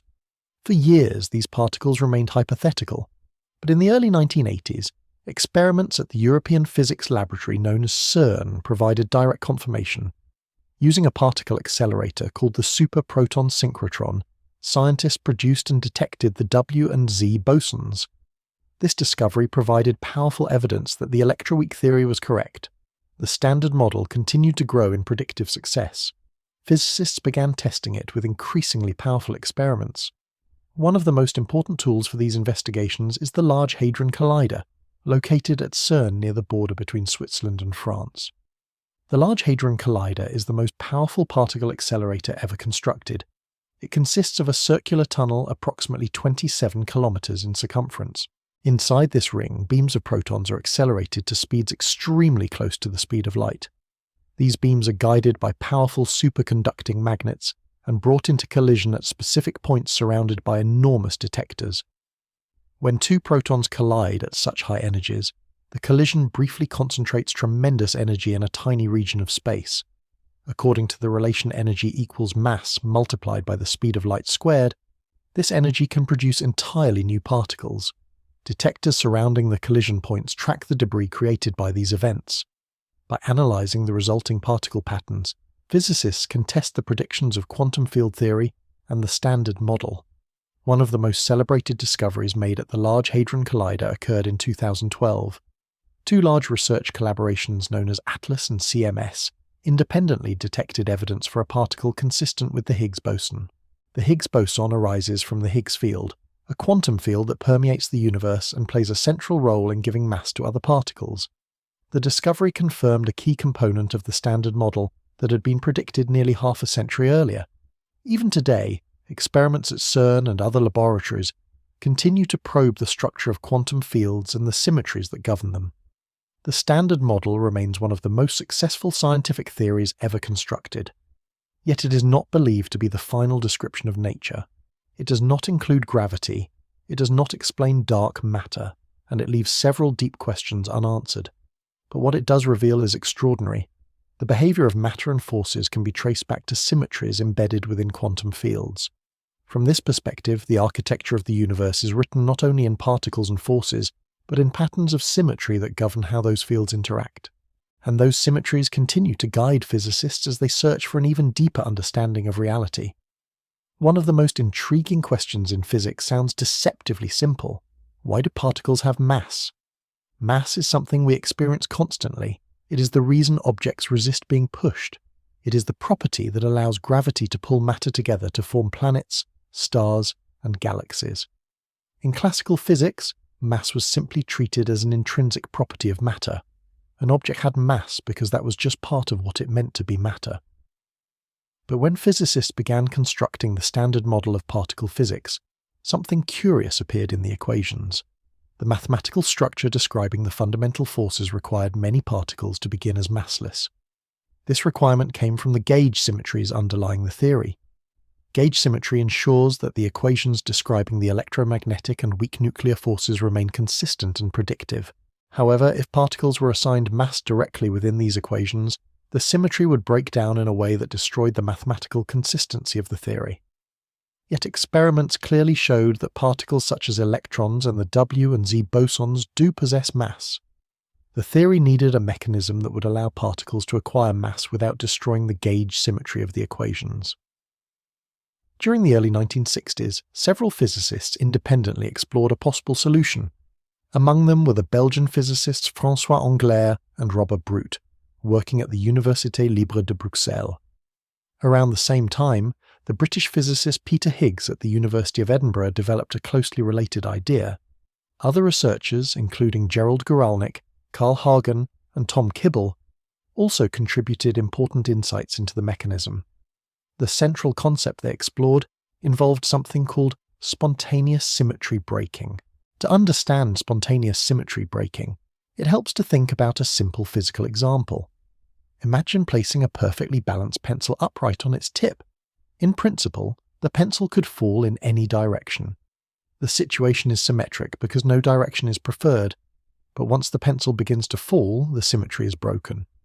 The laws governing the situation remain symmetric, yet the outcome selects a particular direction. A similar idea can apply to fields. In certain systems, the underlying equations possess symmetry, but the lowest energy state of the system does not preserve that symmetry. The field settles into a particular configuration that breaks the symmetry spontaneously. The Higgs mechanism applies this concept to quantum fields. According to the theory, there exists a field known as the Higgs field that fills all of space. Unlike many other fields, the Higgs field does not vanish in empty space. Even in the vacuum state, the field has non-zero value everywhere in the universe. This constant background value is sometimes called the vacuum expectation value of the Higgs field. Particles moving through this field interact with it in different ways. Some particles interact strongly with the Higgs field and therefore acquire greater mass. Others interact only weakly and remain relatively light. Some particles, such as photons, do not interact with the Higgs field at all and therefore remain massless. A common analogy compares the Higgs field to a crowd filling a room. Imagine a famous person entering a crowded room. People gather around, slowing their movement as they pass through the crowd. In this analogy, the crowd represents the Higgs field, and the slowing of motion represents the acquisition of mass. Although this analogy is imperfect, it captures the central idea that interaction with the Higgs field influences how particles behave. In the mathematical language of quantum field theory, the mass of a particle arises from the strength of its coupling to the Higgs field. This mechanism allowed the equations of the Standard Model to preserve gauge symmetry while still producing massive particles. But the theory also made a testable prediction. If the Higgs field exists, then it should be capable of vibrating just like other fields. Those vibrations would appear as a particle. That particle is known as the Higgs boson. For decades, the Higgs boson remained one of the most elusive targets in particle physics. Detecting it required enormous energies because the particle is relatively heavy compared with many other elementary particles. Physicists built increasingly powerful accelerators in the hope of producing it. Eventually, the search converged on the Large Hadron Collider at CERN. The Large Hadron Collider accelerates protons around a circular tunnel approximately 27 kilometers in circumference. Two beams of protons travel in opposite directions and collide at extremely high energies. Each collision briefly concentrates enormous energy in a tiny region of space, sometimes producing new particles that exist for only fractions of a second before decaying. Surrounding these collision points are massive detectors designed to record the tracks and energy patterns produced by the resulting particles. Two of the largest detector experiments at the Large Hadron Collider are known as ATLAS and CMS. These international collaborations involve thousands of scientists and engineers from institutions across the world. On the 4th of July in the year 2012, researchers from both collaborations announced the observation of a new particle consistent with the predicted properties of the Higgs boson. The particle had a mass roughly 125 times greater than that of a proton. Its decay patterns matched the expectations derived from the Higgs mechanism. The discovery was a monumental milestone in modern physics. Nearly half a century after the idea was first proposed, experimental evidence confirmed the existence of the Higgs field. Peter Higgs and François Englert were later awarded the Nobel Prize in Physics for their theoretical work. The discovery did not simply reveal a new particle. It confirmed that a previously unseen field permeates the entire universe. The Higgs field exists everywhere. Every particle in your body moves through it continuously. Every atom, every molecule, every star interacts with this invisible background field. Without it, many particles would have no mass at all. Atoms could not form stable structures. Chemistry as we know it would not exist. Matter itself would behave in a radically different way. In that sense, the Higgs field plays a quiet but essential role in shaping the structure of the universe. It is not something we notice in daily life, yet its presence influences the behavior of every particle around us. From the perspective of quantum field theory, the Higgs field is simply one more example of a field-filling space, but it is a particularly special one, because it reminds us that what we think of as empty space is not empty. Even the vacuum carries structure. Fields permeate the universe continuously, forming the underlying fabric from which particles emerge, and among those fields the Higgs field quietly gives weight to the world around us. As elegant as quantum field theory is, its early development came with a rather alarming problem. When physicists first began calculating how particles interact through quantum fields, the equations often produced results that were impossible. Instead of neat finite numbers, many calculations exploded into infinities. An interaction might predict an electron gaining an infinite amount of energy, or a particle's mass appearing to be infinitely large. These were not small discrepancies that could be dismissed as experimental error. They were mathematical infinities, appearing directly in the theoretical framework. For a while, this seemed deeply troubling. A scientific theory that produces infinite answers is usually a sign that something has gone terribly wrong. In the 1930s and 1940s, some physicists began to worry that quantum field theory might simply be flawed, yet experiments kept showing that the general framework worked extraordinarily well. Particles interacted in ways that matched the predictions of the theory with remarkable accuracy. The challenge was figuring out how to extract sensible predictions from calculations that seemed to contain infinite quantities. The solution that gradually emerged became known as renormalization. Renormalization is not a single equation or trick. It is a systematic procedure for separating physically meaningful quantities from the infinities that appear during intermediate steps of a calculation. To understand the basic idea, imagine measuring the mass of an electron. When physicists measure the electron's mass experimentally, they obtain a finite value. The mass of an electron is approximately 9.1 times 10 to the negative 31 kilograms. However, when the electron is described within quantum field theory, it does not exist alone. The electron is constantly interacting with the electromagnetic field around it. Virtual photons briefly appear and disappear around the electron, forming what is sometimes called a cloud of quantum fluctuations. These interactions slightly modify the electron's observed properties. When physicists calculate the contribution of these interactions directly, the mathematics sometimes produces infinite corrections to the mass. Renormalization addresses this issue by redefining certain quantities in the theory. Instead of treating the mass in the equations as the directly observable mass, physicists treat it as a parameter that absorbs the infinite corrections. After this redefinition, the final observable predictions become finite and match experimental results. Although the idea initially seemed somewhat artificial, it turned out to work with astonishing success. Quantum electrodynamics became one of the most precisely tested theories in all of science. Calculations involving electron interactions agree with laboratory measurements to more than 10 decimal places, yet the deeper significance of renormalization became clearer only later. In the 1970s, a physicist named Kenneth Wilson developed a new way of thinking about the problem. Wilson realized that renormalization was not merely a mathematical trick. It revealed something profound about how physical laws behave at different scales. To explore this idea, Wilson studied how the equations describing a system change when the scale of observation is adjusted. Imagine examining a material such as a block of iron. At large scales, the iron appears smooth and continuous. If you zoom down to the scale of atoms, you see a lattice of individual atoms arranged in repeating patterns. If you zoom further still, you encounter nuclei composed of protons and neutrons. And inside those particles, quarks interact through quantum fields. Each level reveals new details.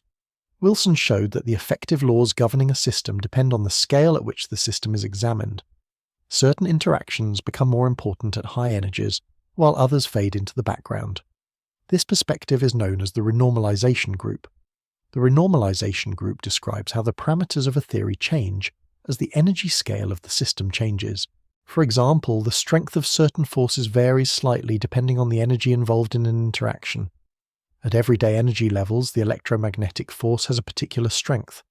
But if particles collide at extremely high energies, the effective strength of that interaction shifts slightly due to quantum fluctuations. These changes are extremely small under ordinary conditions, but they become measurable in high-energy experiments performed at particle accelerators. Kenneth Wilson's work transformed the understanding of renormalization. Instead of being viewed as a temporary fix for mathematical infinities, renormalization became recognized as a fundamental feature of nature. Physical theories often describe behavior that emerges from deeper layers. At each scale, different details become relevant while others can be safely ignored. A related idea had been explored earlier in statistical physics by the physicist Leo Kadanoff. Kadanoff studied systems near phase transitions, such as water approaching the boiling point or magnetic materials near the temperature where magnetization disappears. Near these transitions, fluctuations occur at many different scales simultaneously. Large patterns emerge from interactions between smaller components.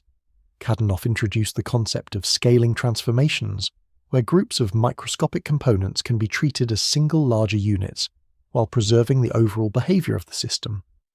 Wilson expanded this idea into a comprehensive framework for understanding how physical theories evolve across scales. Together, their work showed that many complex systems share universal behavior, even when their microscopic details differ.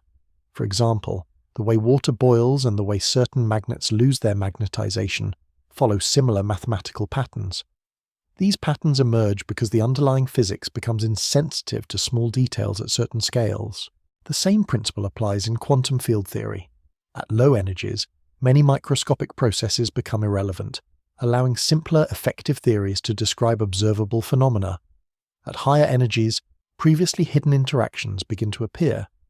This perspective helps explain why the standard model of particle physics works so well within the energy ranges currently explored by experiments. It may not be the ultimate theory of nature, but it functions as an effective theory at the scales accessible to modern particle accelerators. At much higher energies, perhaps near the conditions present shortly after the birth of the universe, additional physics may emerge.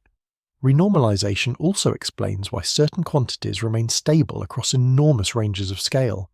The mass of the electron, the strength of electromagnetic interactions, and other physical parameters evolve slowly as energy changes. Their values remain remarkably consistent across experiments performed in very different environments. From a broader perspective, renormalization reveals an important philosophical lesson. The laws of physics are not always fixed in the way we might expect. Instead, the form those laws take can depend on the scale at which the universe is examined. At one scale, matter appears continuous. At another, it reveals atomic structure. At an even smaller scale, quantum fields dominate the description. Each level provides a useful and accurate picture within its domain, and together they form a layered understanding of reality, where deeper structures gradually reveal themselves as we probe the universe more closely. Renormalization, once viewed as a troubling workaround, ultimately became one of the most powerful conceptual tools in modern physics. It reminds us that nature often hides its deepest secrets, not behind complexity, but behind scale. If quantum fields fill all of space today, then they must also have filled the universe in its earliest moments. To understand how those fields shaped the cosmos, we need to travel back to a time when the universe was unimaginably young. According to modern cosmology, the universe began in an extremely hot and dense state roughly 13.8 billion years ago. During its earliest fractions of a second, temperatures were so high that familiar particles such as protons and neutrons could not exist in stable form. Instead, the universe was a rapidly expanding sea of energy and interacting quantum fields. One of the most important ideas about this early period is known as cosmic inflation.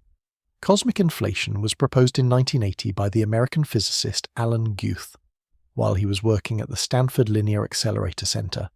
Guth was trying to solve several puzzling problems in cosmology that appeared in the standard model of the Big Bang. One of those puzzles is known as the horizon problem. When astronomers observe the cosmic microwave background radiation, the faint glow left over from the early universe, they find that the temperature is almost perfectly uniform across the sky. Regions separated by billions of light years appear to have nearly identical temperatures. The difficulty is that, according to simple Big Bang expansion models, those regions should never have had time to exchange information or energy. Light travelling at the speed of light could not have crossed the enormous distances between them in the available time. So why do these distant regions look so similar? Inflation offered a striking solution. Guth proposed that during the earliest moments of cosmic history, the universe underwent a brief but extremely rapid expansion. In a tiny fraction of a second, space itself expanded exponentially. Distances between points in space increased by enormous factors, stretching the universe far beyond its original size.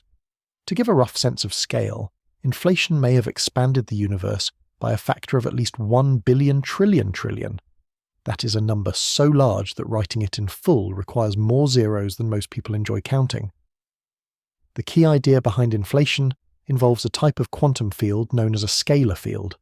Unlike vector fields, such as the electromagnetic field, which have both magnitude and direction, a scalar field assigns only a single value at each point in space.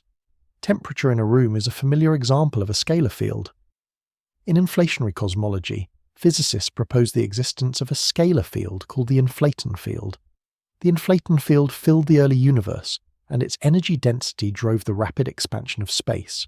As the field evolved, it released its stored energy into ordinary particles and radiation, heating the universe and initiating the conditions that eventually led to the formation of atoms, stars, and galaxies.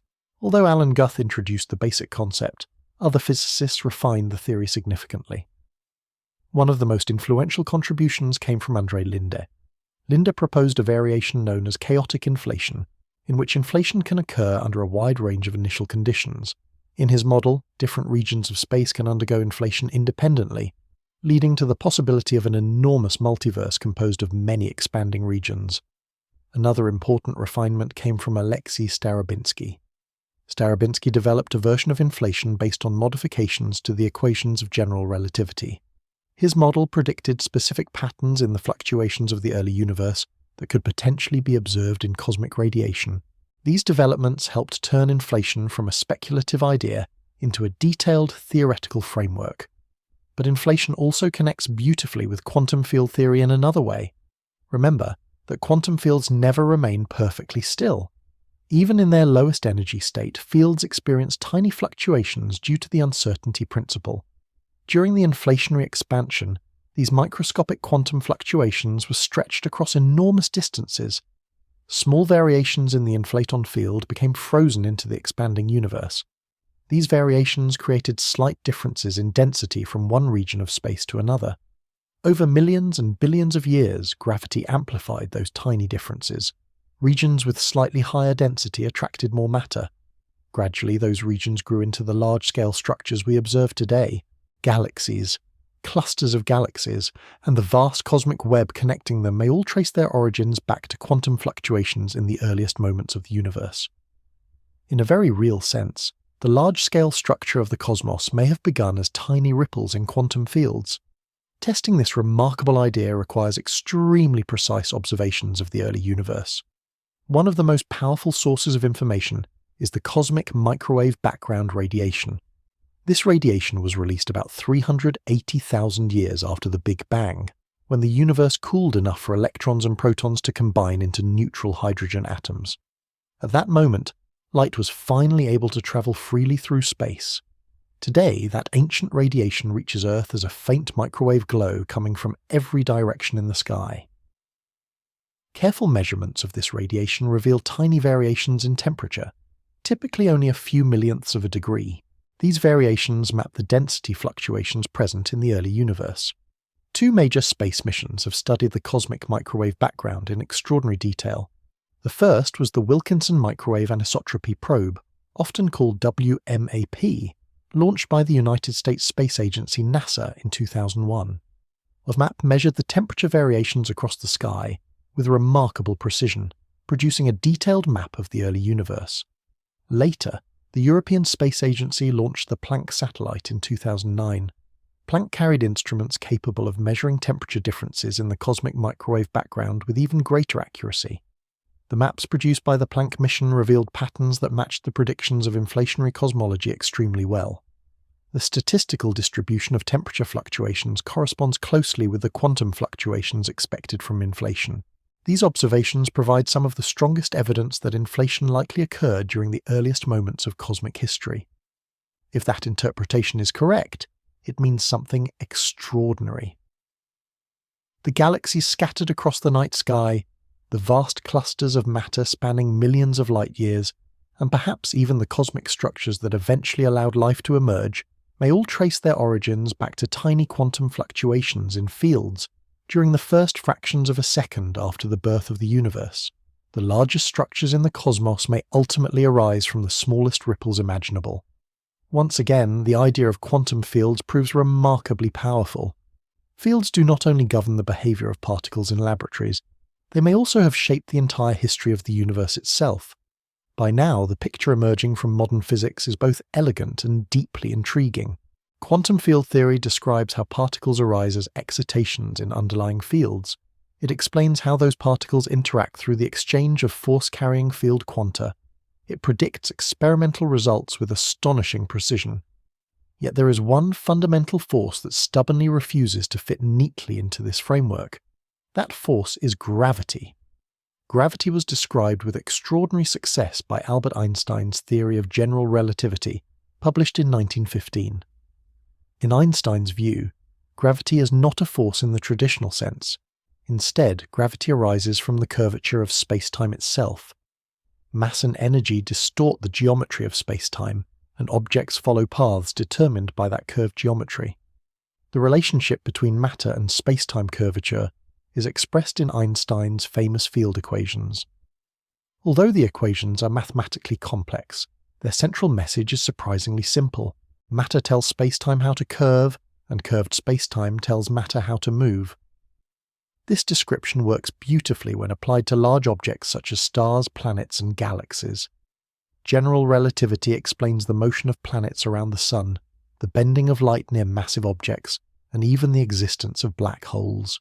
In recent years, observations from the Laser Interferometer Gravitational Wave Observatory in the United States have detected gravitational waves produced by colliding black holes, providing dramatic confirmation of Einstein's predictions. However, general relativity is a classical theory.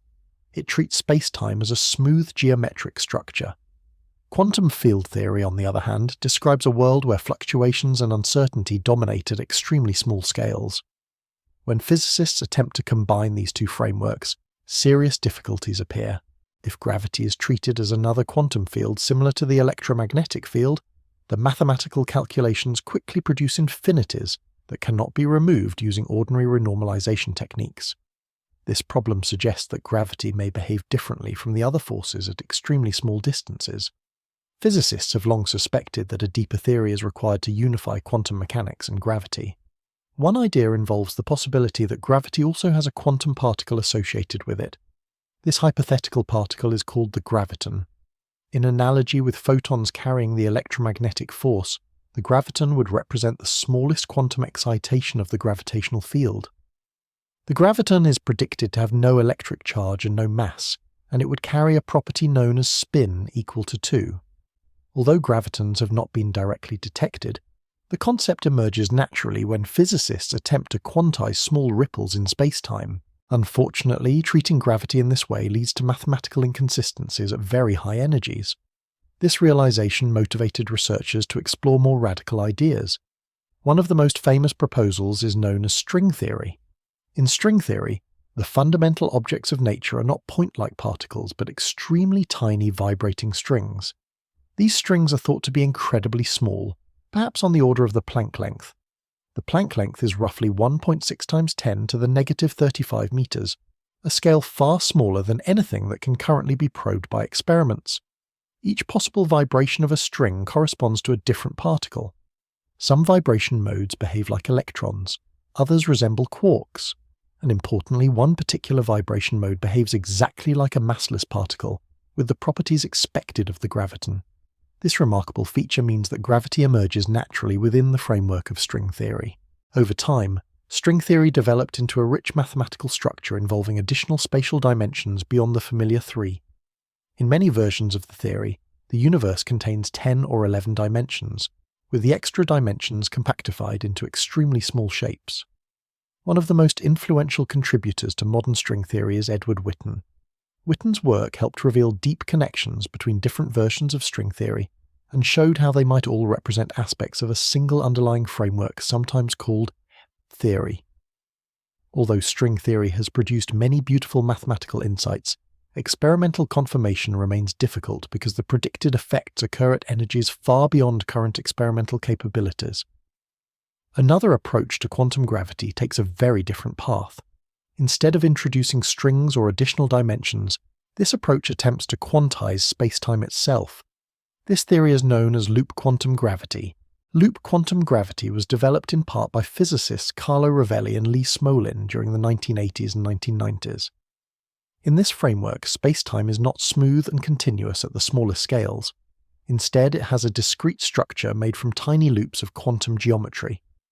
According to loop quantum gravity, space itself may be composed of extremely small building blocks, arranged in networks called spin networks. Each link in the network carries a quantized amount of area, and the nodes represent tiny volumes of space. If this picture is correct, spacetime resembles a kind of microscopic fabric woven from these quantum loops. At ordinary scales, this structure would appear smooth, much like a woven cloth looks continuous from a distance even though it is made from individual threads. Both string theory and loop quantum gravity aim to describe the same fundamental goal, a consistent quantum theory of gravity. Although the two approaches differ significantly in their assumptions, both explore how spacetime and quantum fields might merge into a single deeper framework.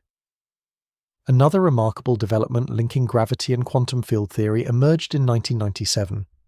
The Argentine physicist Juan Maldacena proposed a surprising relationship known as the anti-de Sitter conformal field theory correspondence, often abbreviated as the ADS-CFT correspondence. The idea suggests that a gravitational theory defined in a higher dimensional spacetime can be mathematically equivalent to a quantum field theory defined on the lower dimensional boundary of that spacetime. In simpler terms, physics involving gravity in one region of space can be described using quantum field theory without gravity on the surface surrounding that region. This relationship resembles a kind of hologram, where three-dimensional information is encoded on a two-dimensional surface. The correspondence has become one of the most powerful theoretical tools in modern physics. It allows researchers to study difficult problems in quantum gravity using the well-developed techniques of quantum field theory.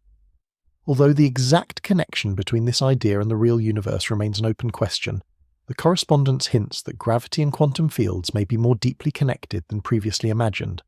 The search for a unified description of gravity and quantum fields remains one of the greatest challenges in physics. General relativity describes the structure of space-time on cosmic scales.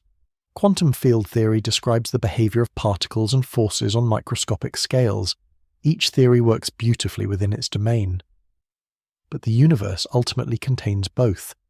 Somewhere beneath these two powerful frameworks may lie an even deeper layer of reality, where space-time, fields, and particles all emerge from a common foundation, and uncovering that foundation continues to drive some of the most ambitious research in modern theoretical physics. As powerful as quantum field theory and general relativity are, many physicists suspect that both theories may still be describing something deeper. In other words, the fields and space-time geometry we have been discussing might not be the final layer of reality. They may themselves emerge from more fundamental structures. This possibility leads to one of the most fascinating ideas in modern theoretical physics: the idea that space-time itself may not be fundamental. Instead, space-time might arise from deeper quantum relationships, much like temperature emerges from the motion of atoms. Temperature feels like a fundamental property of the world, but at a microscopic level, temperature is simply a collective description of countless molecules moving and colliding. Similarly, space-time might be a large-scale description of something more basic. This line of thinking gained momentum during the 1990s through a concept known as the holographic principle. The holographic principle was explored by physicists Gerard 't Hooft and Leonard Susskind while studying black holes. Black holes possess a curious property related to information. In the 1970s, the physicist Jacob Bekenstein showed that the entropy of a black hole, which is a measure of its information content, is proportional not to its volume, but to the area of its event horizon. Stephen Hawking later demonstrated that black holes emit radiation due to quantum effects near the event horizon.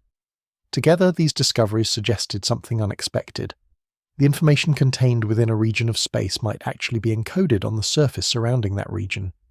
Gerard 't Hooft proposed that the maximum amount of information in a region of space is proportional to the area of its boundary, measured in units of the Planck area. Leonard Susskind later developed this idea further and coined the term holographic principle. The name comes from the way holograms work. A hologram is a two-dimensional surface that encodes a three-dimensional image. If the holographic principle applies to the universe, it suggests that the information describing everything inside a region of space might be stored on its boundary. This idea gained strong theoretical support through the discovery of the anti-de Sitter conformal field theory correspondence proposed by Juan Maldacena. In that correspondence, a gravitational theory in a higher dimensional spacetime is mathematically equivalent to a quantum field theory, defined on the lower dimensional boundary of that space. The implication is extraordinary. Gravity and spacetime geometry in one region can be fully described by a quantum field theory without gravity living on the boundary. In other words, spacetime itself may emerge from deeper quantum relationships. Another line of research explores how quantum information theory might play a central role in understanding the universe. Quantum information theory studies how information behaves in quantum systems. Unlike classical information, which can be represented as simple bits with values of 0 or 1, quantum information is carried by quantum bits, or qubits. Qubits can exist in superpositions of states, meaning they can represent multiple possibilities simultaneously. they can also become entangled with one another. Quantum entanglement is a phenomenon in which the state of one particle becomes linked with the state of another, even if the particles are separated by large distances. Albert Einstein once referred to this phenomenon as spooky action at a distance, but experiments have repeatedly confirmed that entanglement is a real feature of quantum systems. Physicists such as John Preskill at the California Institute of Technology have explored how quantum information concepts can help illuminate the structure of spacetime. Preskill has contributed extensively to the development of quantum computing and to the study of information flow in black holes. One famous puzzle in theoretical physics is known as the black hole information paradox. According to Stephen Hawking's calculations, black holes slowly evaporate through Hawking radiation. If that radiation carries no information about the matter that fell into the black hole, then information would appear to be destroyed. But destroying information violates fundamental principles of quantum mechanics. Resolving this paradox has led researchers to examine how information is stored and transmitted in gravitational systems. Patrick Hayden, working with Preskill and others, studied how information might be scrambled inside black holes. Their research suggests that black holes behave like extremely efficient quantum information processors. Information that falls into a black hole becomes rapidly mixed throughout its internal degrees of freedom. Although the information is not destroyed, recovering it becomes extraordinarily difficult.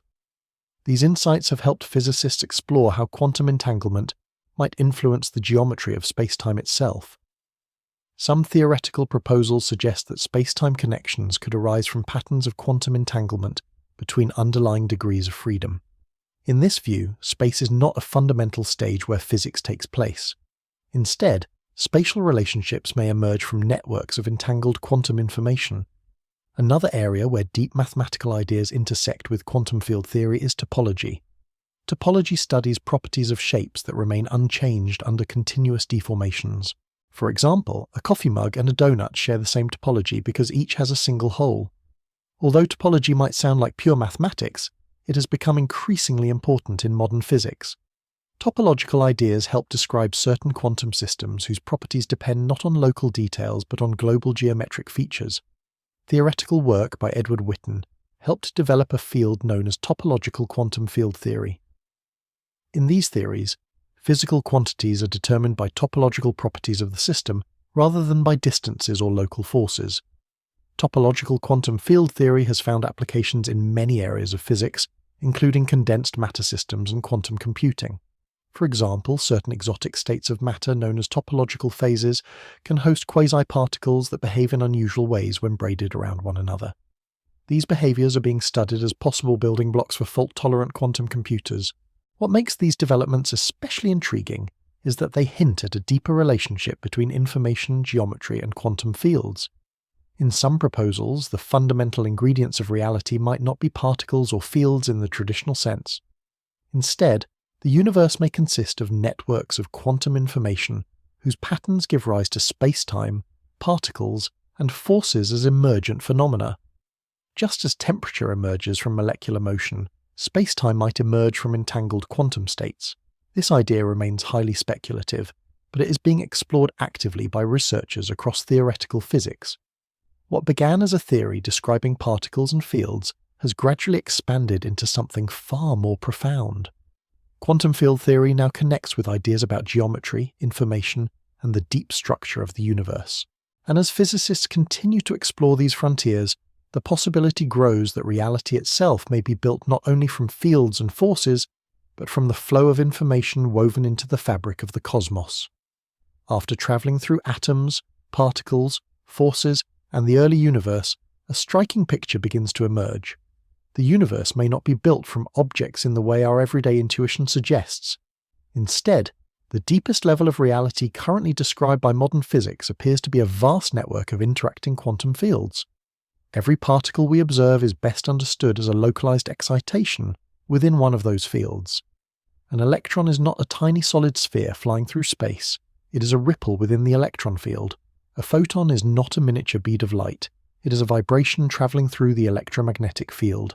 Quarks, gluons, neutrinos, and even the Higgs boson all arise as excitations of their respective fields. The fields themselves extend across the entire universe. They exist in every region of space. whether that region contains matter or appears completely empty. When those fields remain calm, space looks empty to us. When they vibrate in particular ways, particles appear. Those particles interact with other fields, exchange energy, and sometimes vanish again. In this view, matter becomes something quite different from what we might expect. Matter is not composed of little pieces of stuff stacked together like bricks. Instead, matter is a pattern of activity within a deeper structure. The atoms in your body are arrangements of vibrating fields. The light reaching your eyes is a ripple moving through the electromagnetic field. Even the vacuum of space contains the quiet background presence of these fields. The universe, in a sense, resembles a vast web of invisible structures continuously interacting. Some physicists have reflected deeply on what this picture might mean for our understanding of reality. One of them is the Italian physicist Carlo Rovelli. Rovelli has developed an interpretation of quantum mechanics known as relational quantum mechanics. In this approach, the properties of physical systems do not exist independently of interactions. Instead, properties such as position, momentum, and energy arise through relationships between systems. According to Rovelli's view, the universe may be better understood not as a collection of objects, but as a network of interactions. What exists fundamentally are the relationships between systems rather than the systems themselves. This idea aligns naturally with the field-based picture emerging from quantum field theory.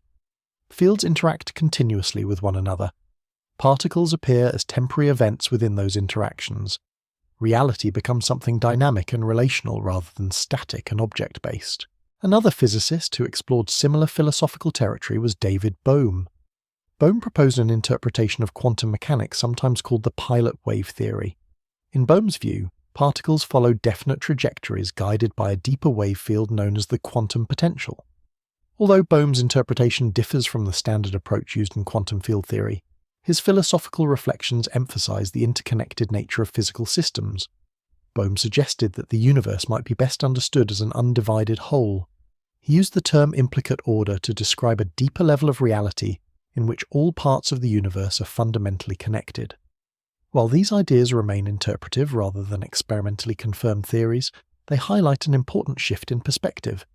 For centuries, physics was built around the concept of objects, planets, particles, and bodies moving through space. But modern theoretical frameworks increasingly emphasize processes, fields, and interactions. Objects appear as stable patterns within those processes. This shift becomes especially clear when considering how fields behave. A quantum field does not exist at one location. It exists everywhere. The electron field fills the entire universe. Every electron that has ever existed arises from the same field. The same is true for photons, quarks, and other elementary particles. If one electron disappears and another appears elsewhere in the universe, they are not independent creations. They are excitations of the same underlying structure. In that sense, the universe is more unified than our everyday experience suggests. Everything we see around us arises from the behavior of a relatively small set of fundamental fields interacting through precise mathematical rules. Matter, radiation, and forces all emerge from this underlying framework. Even the space between objects participates in the structure. Quantum fields exist everywhere. Their fluctuations never fully disappear. What we call empty space is simply the lowest energy state of a complex network of fields. Once we begin to see the world in this way, familiar ideas begin to shift slightly. A solid object becomes a region where fields interact in stable patterns. Light becomes a ripple traveling through a field. Particles become events rather than permanent objects. The deeper we look into nature, the more the universe resembles a dynamic tapestry of interacting fields. This perspective does not remove the mystery of the universe. If anything, it deepens it. Because while quantum field theory provides the most accurate description we currently possess, it may still not be the final layer of explanation. Physicists continue to search for a deeper theory that unites quantum fields with gravity and explains the origin of spacetime itself. Future discoveries may reveal that quantum fields emerge from an even more fundamental structure. But for now, the picture offered by quantum field theory remains one of the most remarkable achievements in human understanding. It suggests that beneath the complexity of matter and forces lies a surprisingly elegant foundation. A universe woven together from fields that extend across all of space. A quiet web of invisible structures vibrating gently beneath everything we see.